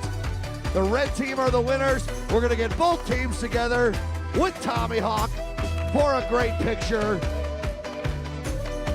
Let's make some noise for the Mites. How about that race? Thrilling, close action, Tommy Hawk. And that is how we do it. That's our body armor relay race, everybody. Look at the Zamboni out here, and then we got third period action. Lake Forest Carmel Catholic.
Welcome back to the SHL Network, everybody. Period number 3 of the Winter Classic. We'll just get right into it and send it down to John Hansen, who's standing by with PJ Eberhardt. All right, Coach, you're down 2 goals, but killing off that 5-on-3. That was a big kill the last couple minutes of the second period. Hopefully that'll get fired up. We need to make that kill, stay in the game. It's 3-1, get a goal here, and we're off to the races, see what happens. Fresh ice has got to feel good for the guys now. It's snowy out here, but they're doing great. This is such a great event. Blackhawks, thank you for doing this. Steve over at Lake Forest, just awesome. What's the message in the locker room? Just, hey, it's 2 goals. What do you get? 1, get 2. This stuff, these elements are tough. You got to keep it simple. Get north, put it on net, get a rebound. Simple game, huh? Yep. Good luck, Coach. All right, thank you. Guys, back to you. Simple game. Thanks, John, and I'm here alongside Wes Anderson. I'm Dylan Ward. Again, Wes is not at the headset end, so I'll give you a little recap. You know, PJ's talking about how in these conditions, the cold and the snow build up on the ice, you don't want to get too crafty. You just want to play your normal, game, meat and potatoes hockey, as he said. Just kind of crash the net, get rebounds, and at the end of the day, it's a fun environment, but they're playing to come back here and win. Yeah, Dylan, one of those we talked about. The Corsairs going to have a fresh sheet of ice for just under a minute of power play time here to start the third. So that snow buildup that he talked about, it's not really going to be applicable here for that first part of the third period. So Corsairs a great opportunity to whip it around how they normally would here and try and get their second goal of the night. So glad to have you with us on the SHL Network as they drop the puck. Lots of other games going on in the SHL right now. Glenbrook North 4-2 winners over York. New Trier currently up 2-0 on Stevenson in the third period. Glenbrook South and St. Ignatius currently tied 3-3 late in the third. And Loyola and Fenwick also facing off, but no live scoring on that one. As this shot is deflected high off the stick of Gamble. Thought that went out of play, but it stayed in. Now Gamble backhands this one deep. You gotta think Gamble has some fresh legs coming off not only that intermission, but the 2-10 penalty he served in the first.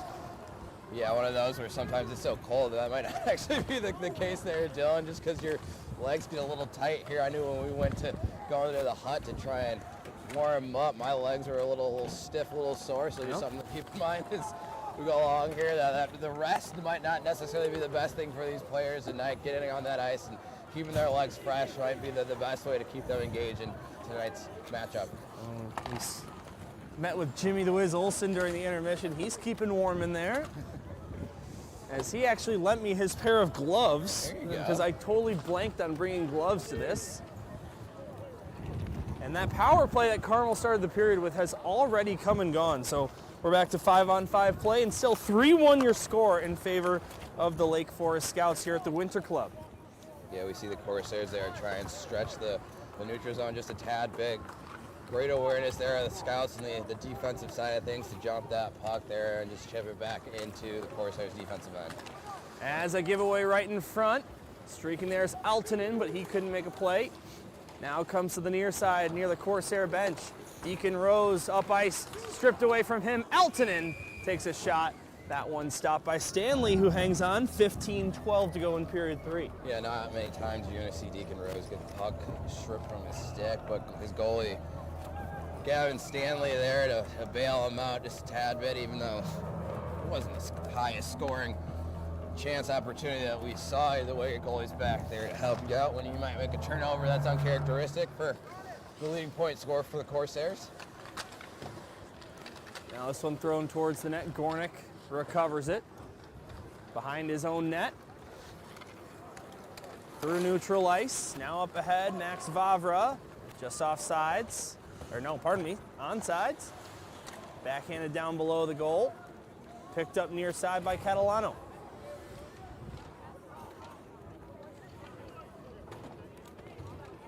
Seems as though many of the Lake Forest fans, at least in the bleachers, have decided to call it a night.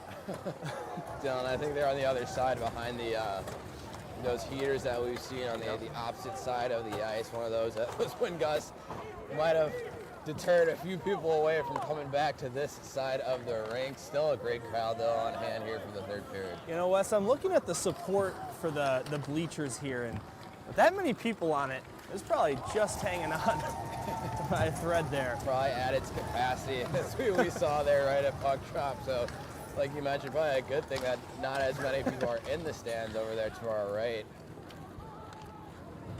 This one cleared down, Marsh out of his net to play it out to neutral ice. Robbins ahead for Garrix. Xavier Garrix runs into a man. Now here's a shot deflected, goes wide. Picked up by Ligori near side corner.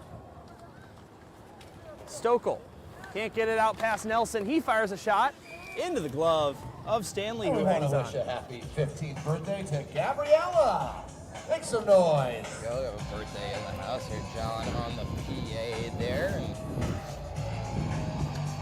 talk to the scouts there towards the close of that second period, talking about getting some insurance goals here so far. Just over 3 minutes of gameplay in this third period. They're doing a great job on the defensive end of limiting offensive chances for the Corsairs. Not exactly playing a completely defensive game here, but still managing themselves on the offensive end. Shots on goal 29-15 at the moment in favor of the Scouts here at home. Grady Strothman, Tommy Swift, and Michael Catalano in that order. Your goal scorers for Lake Forest. Ben Vavra with the power play goal for Carmel. That's it so far. All of those goals came in the second period. Carmel looking to add on. Lincoln Stokel looking to make it goals in back-to-back games after he scored against New Trier last night. We lost the puck on that zone entry.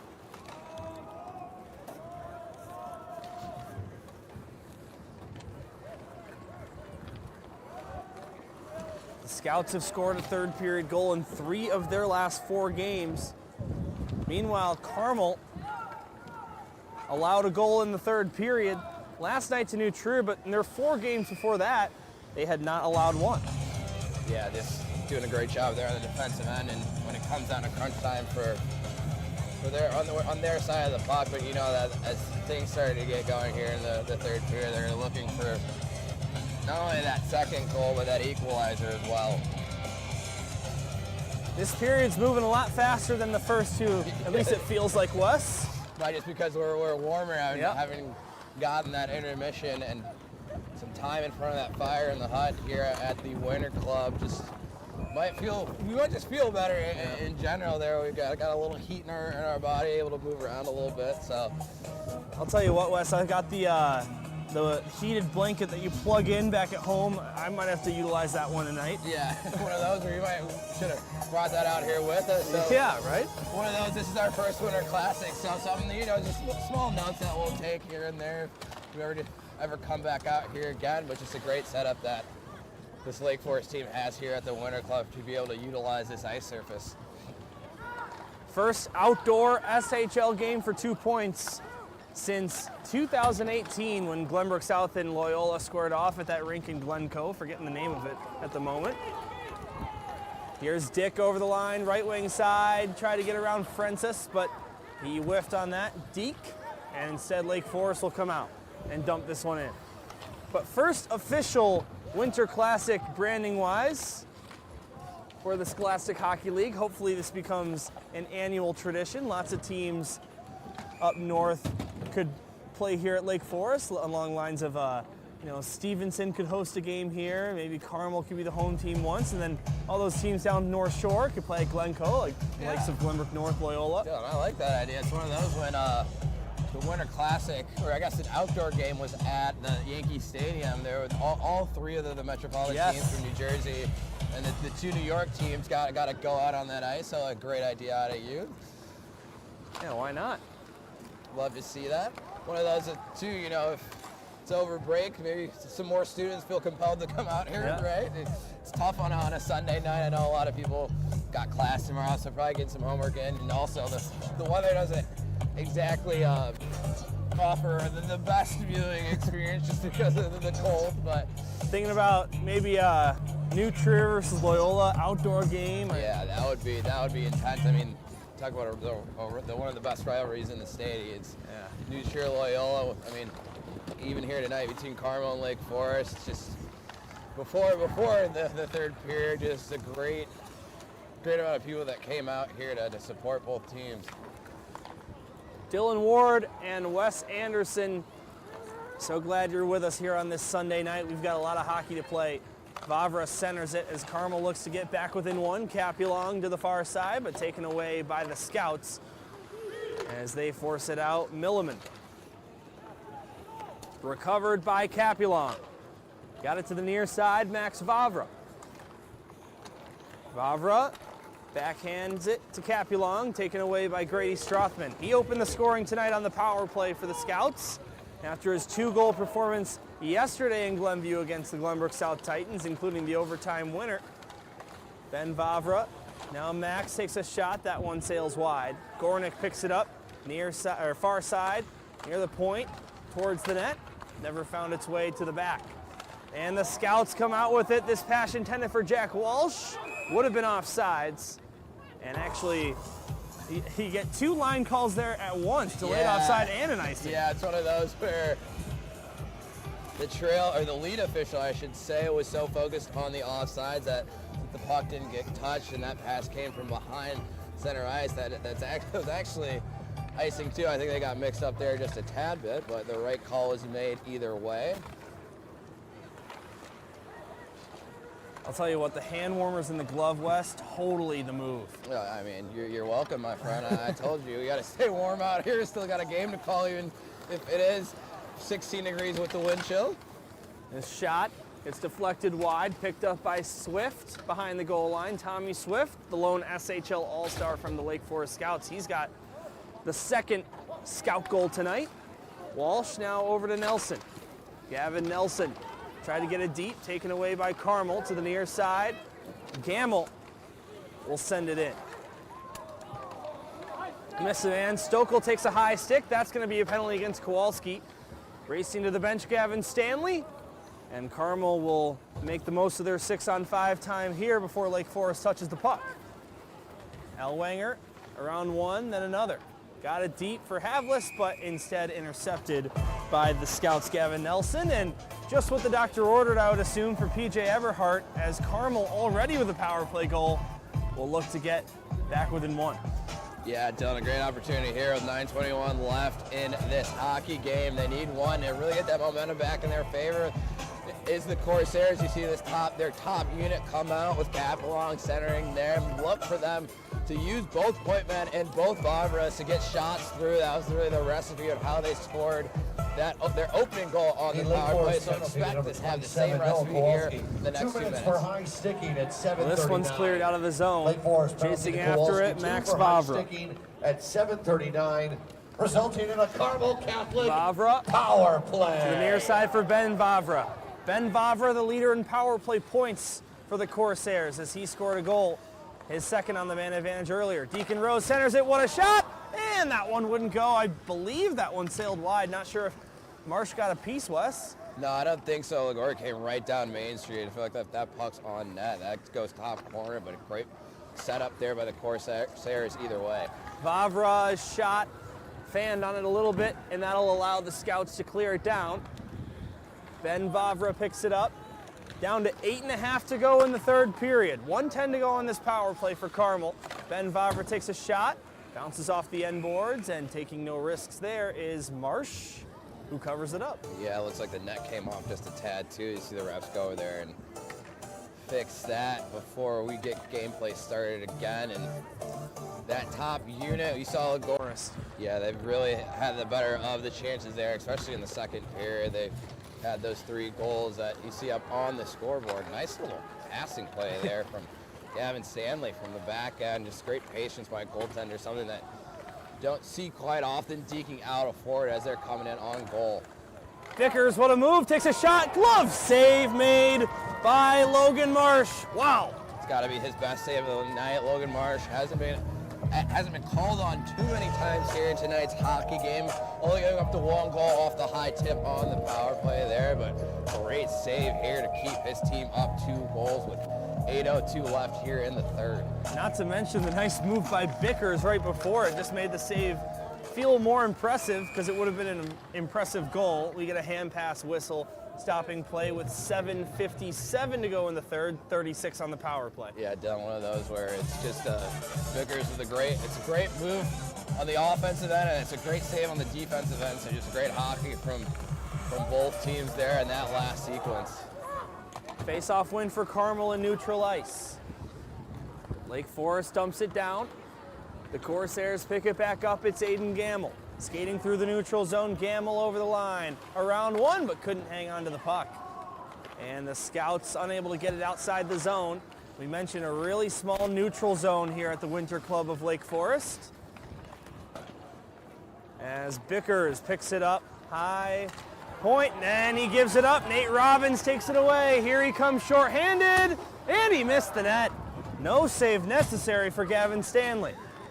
Yeah, you saw Bickers at the top of the point there trying to make a nifty move, but Robbins picks his pocket and in all alone, doesn't hit the net, but still a great chance there for the Scouts down one man. Now Altonen gets it out. Power play is over for Carmel. We got a whistle. Looks like Lake Forest is going to the box. Might be too many men. No, it looks like one on each, actually. Yeah, you hear the ref pretty loudly say sit down to Bickers, and Van Bickers and Gavin Nelson barking at each other. Yeah, Bickers is pretty adamant about something. Nelson just kind of smiling at him there down in the box. Not sure if our audio's going to pick that up. Bickers has been a pest all night. Former Stevenson Patriot, transferred to Carmel Catholic High School over the offseason.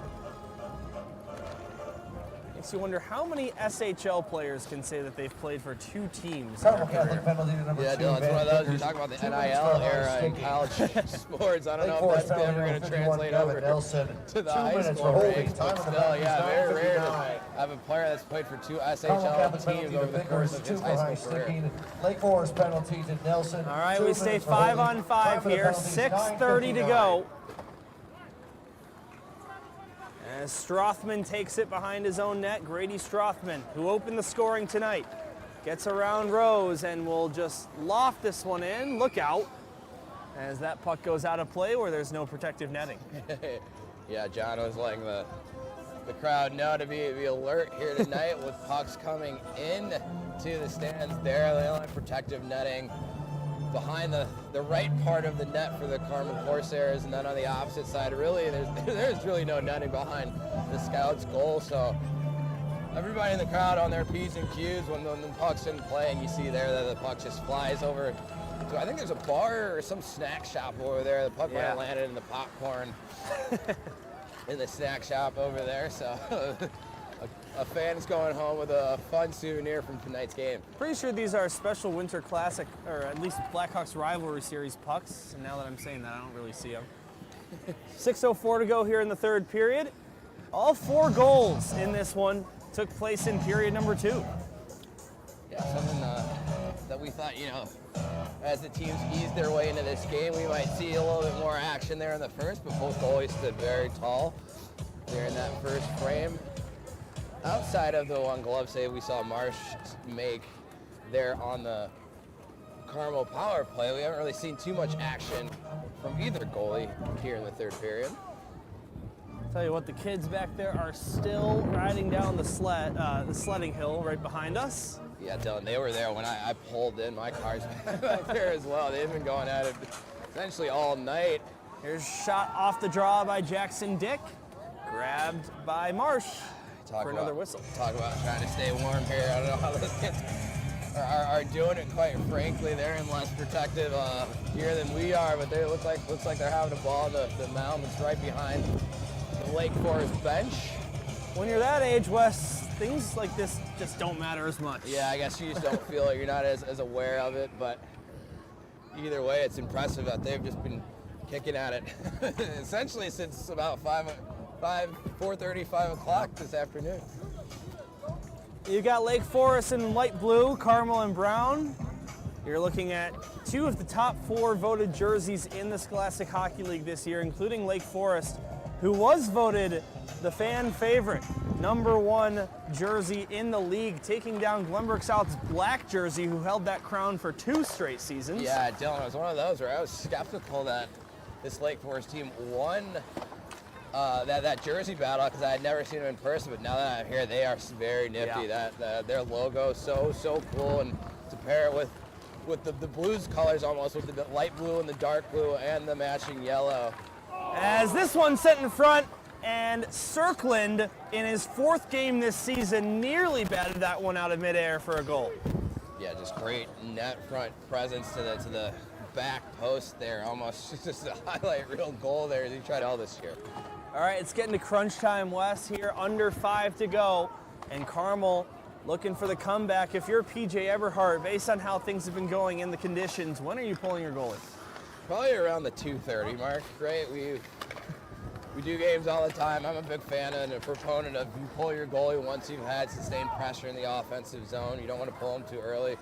It's funny, we did a game last night at the collegiate level, Dylan, where that happened. The team that was down by 2 goals pulled their goalie too early, and off that ensuing face-off, the other team scored and basically put the game away. So, what a move. Gamble gets a shot away, but it was blocked in close. And Wes, not only same situation with 2-goal lead, same score, 3-1 here for the home team. Yeah, it's one of those where Eberhardt is such a seasoned coach. I think that's going to be on his mind. The Corsairs really haven't generated too much here in the third period, but you know, in order to get it back in this game, they're going to need that extra man here at some point. Preston Louie couldn't get a clean shot off, and the net comes off. Stopping play, 3:40 to go in the third period. We didn't have a goal in the first period. All 4 combined by both teams took place last period, and we don't have one here in the third. Yeah, it's one of those where both teams go in, they warm up. I thought we'd see at least 2 or 3 goals here in the third period. We'd pick which either team that would come from, but so far, pretty much a stalemate. I'm curious to see what shots would be here in the third period. Can't think they're more than 5 apiece from either side at this point. Shots on goal right now, 31-24 in the third period, Wes. 5-2. Yep, there we go. That's the goalie expert on the SHL there for you. Yep. And, you know, Wes, we were talking about this pregame for a team like Lake Forest, who only averages 21 shots on goal per game and has only gotten above 30 once this season. 31 shots here in the game. It's quite a lot. It's one of those, too, I feel like they put defense at the forefront here in the third to pull out the win, so could easily have more here in tonight's game. One of those that it's such a big game that they came out firing there in the first. I think they had 13 there in the first is really the catalyst of why they had so many shots here tonight. And Wes, it's either that or you've got a different person keeping score down there. Yeah, it could be that. Could be counts that, the shots too. on goal a little differently. Yeah, it could be that. We talking about our man Sammy Stats from the DePaul broadcast yesterday. I think it was the final shots on goal in that one, 60-50. Yeah, one of those where some people count the shot attempts as the shots on goal. That's not always the case, but we're not going to nitpick there. Sammy Stats, the legend there from DePaul hockey, is you got some commotion here in front of the Lake Forest bench. That draws a whistle. It looked like Gavin Stanley was just about to head off. Some more pushing and shoving. Max Vavra getting involved down there with one of the scouts. That was Maricini. Yeah, Max Vavra looks like he was trying to go 1-on-2 there. I think he's going to be the guilty party that's going to take a seat in the box. Not what you need if you're the Corsairs to be down 1 man here with 2 minutes and 34 seconds left to go in this third period. You know what, as I look to my left, Wes, I gotta tip my hat to, I mean, there is every pickleball court here outdoors is being used right now at the Winter Club. Yeah, that's one of those where those pickleball courts actually heated, so it's there you a go. little bit. Yeah, that's why when you walk over towards the hut over there, you get that warm breeze that comes through. So that's why you just see the people in tennis shoes and some sweatpants as well. Those courts are, I'm pretty sure, don't quote me on that, I'm pretty sure those courts are here. That's why you see all those pickleball courts filled up. But yeah, it is kind of hilarious. How many times do you get to watch a game like this and then you look to your left and you see people playing pickleball as well. So just a little, that's how you know we're out of our normal elements of just being indoors and being at some of the great rinks around the SHL that we're accustomed to. So there's not going to be a power play as a result of this, but PJ Eberhardt does lose some firepower in Max Vavra, who will serve the coincidental minor. as he is second place on their team in point production with 8 goals, 9 assists. Definitely someone you want out there in an empty net situation. Yeah, for sure. It's one of those where I think he thought he he got hit at the end of the play, and it was behind the play where the refs didn't see it, and then he's throwing his hands up and in the face of some scout players down to our right, and it's one of those, the ref turns around right as Barber gets those hands up. That's who the ref sees. Unfortunately, he has to go sit in the box, and luckily for him, they're offsetting minors, so his team won't be down a man. Gives his top unit some rest too with this long delay. Yeah, and it looks like PJ Everhart decided to use his time out there. Carmel Catholic. One of those, as you mentioned, with the extended time we had with the refs for penalties and all that, you'd think PJ Everhart would hang on to that, try and save it to use at some point down the line. Maybe he's just trying to get his troops in order, let Gavin Stanley know when he should come off the ice if they're looking to get that extra skater out there. So we can see him with the whiteboard down there in front of his bench, just going over strategy before we finish off this next 2 minutes and 34 seconds here in the third period. And the face-off will be at the right wing circle. Carmel attacking zone, 2:34 to go here in regulation time. Here in the SHL, no games end in ties, so we will play overtime if need be, and then a shootout if it gets there, but Carmel needs 2 goals to tie this thing up first. Yeah, that's why you see the head coach of the Corsairs with the whiteboard out there trying to draw something up. It looks like Stanley's going to come off the ice now, and the Corsairs coaching staff elects to go with 6 skaters out for the remainder. I shouldn't say for the remainder of the game, but for the foreseeable future here in the third period. You got Deacon Rose, Rocco Ligori, Ryan Capulong, Van Bickers, Ben Vavra, Aiden Gamble. And no goalie. Here's a shot right off the draw by Ligori. That just went over the crossbar. A real quick, close chance for the Corsairs as Gamble sends it deep. Goes to Bickers. Yeah, I think that face-off play was something discussed in the timeout. Yeah, for sure. It's one of those. Ligori's had some 2 minutes for cross-checking. Time of the penalty, great chances 14:26. Lake Forest penalty to Rancourt, 2 for roughing. Number 19, Orsini. Is there a whistle or? Yes. Carmel Catholic. Looks like that. Yeah, it looks like some of the Corsairs defensemen were confused there. Might have been muscle memory that shouldn't have been icing with the power play, but it's not a power play. In Gamble there, it looked like he was trying to wheel around the net. I don't think he heard the whistle. I was looking at him. I couldn't hear the whistle either with the announcements for the penalties on the loudspeaker there, but the Corsairs with a great opportunity here with the offensive zone faceoff that they have won. Bickers pressured there by Nate Robbins, and that forced him to chase back after it. Gotta watch the offsides here in this situation. They're good now. Capulong, backhander, missed the net. Van Bickers turns around, sends one towards the blue paint. Save made by Marsh. Vavra. And the Scouts cleared out, chasing after this one for the empty netter, Jack Walsh. And Lake Forest makes it 4-1. Jack Walsh with this great defensive play in his own zone.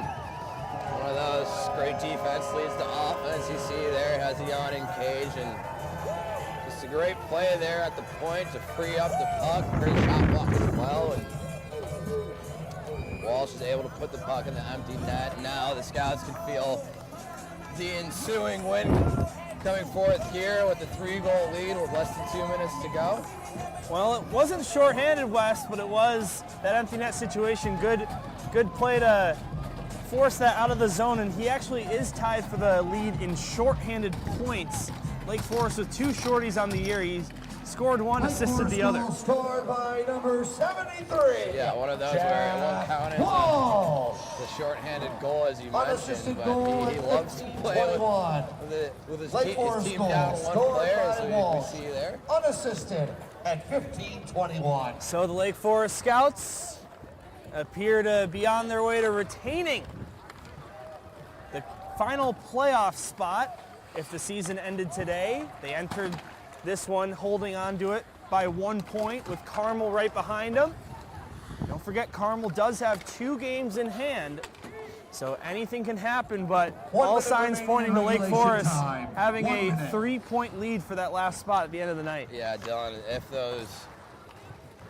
those points hold steady there, the Lake Forest will end up playing New Trier in the first round of the SHL playoffs. So something to just keep in mind here as we start to wind down into playoff time. Just start to look at those first round playoff matchups. That would be a great one to see, like the Scouts versus the Trevians in round 1 of the SHL playoffs. 25 seconds left here in this one as the Scouts play it down low. Here's Marks. Back up to the left point. Frenzes gets this one deep. 10 seconds left, looking for one more of the Scouts. It wouldn't work. And the Lake Forest Scouts, here on their home turf, pick up 2 points in the SHL with a 4-1 victory over the Carmel Catholic Corsairs. They come off the bench and celebrate with their goaltender Logan Marks, who had a great night. Yeah. Really, the big plays came in that second period. The Scouts with 3 goals there in the second period, really able to take control of this game in that period, and in doing so, they're able to win tonight and retain that 8th place in the SHL standings. All right, well, with the conclusion of the season series, the teams will meet at center ice and shake hands, and that's something I kind of like about the SHL is you don't do it after every game, you wait till the season series, so it really feels like you've completed your schedule against that team. Yeah, one of those, they've taken that great tradition from the NHL where they shake hands at the conclusion of a playoff series, so just love the class from both organizations there to shake hands after a hard-fought battle tonight. A lot of chippiness we saw throughout the game, but you know, it's one of those great traditions where the teams shake hands at the end of the game. All right, we're going to hear from the first goal scorer of this game, number 57 for the Scouts, Grady Strothman. Go ahead, John. Grady Strothman scored the first goal, and you guys didn't really look back. How'd it feel out there? Felt great, really electric. We had a great crowd and a lot of momentum going in the third period and rest of the game, so really kept us in there. You like playing outside? It's fun? It's awesome. Yeah. I mean, you guys, no love lost between these two teams, but a little chippy, but you guys kept it clean. Yeah, for the most part, yeah. So what's the message in the locker room? Take this win, move forward, be excited? Yeah, just keep the momentum, just try and clinch playoffs and keep it going from there. Love that. Good luck, all right? Thank you. Have a good one. Guys, thanks so much for having me. Back to you all. Absolutely. John Hansen, great on the sideline interviews all night long. You heard Grady Strothman talk about how the number one focus of this team right now is collecting every point they possibly can to clinch the playoffs. Well, Wes, they are now 3 points clear of the final playoff spot. Carmel behind them with 2 games in hand, but as we reminded you, this won the season series for Lake Forest over the Scouts. So if the 2 teams do happen to be tied in points at the end of it all, Lake Forest would make it. Yeah, it's one of those where even though it's a great event, it's the Winter Classic, 2 big points are on the line. The Scouts are able to come away with those. And we've got a great battle here as we start to wind things down. Each team less than 10 games to go here in the SHL. The Scouts, the last home win here against the Corsairs, so they'll look to build on that to continue out the rest of their season.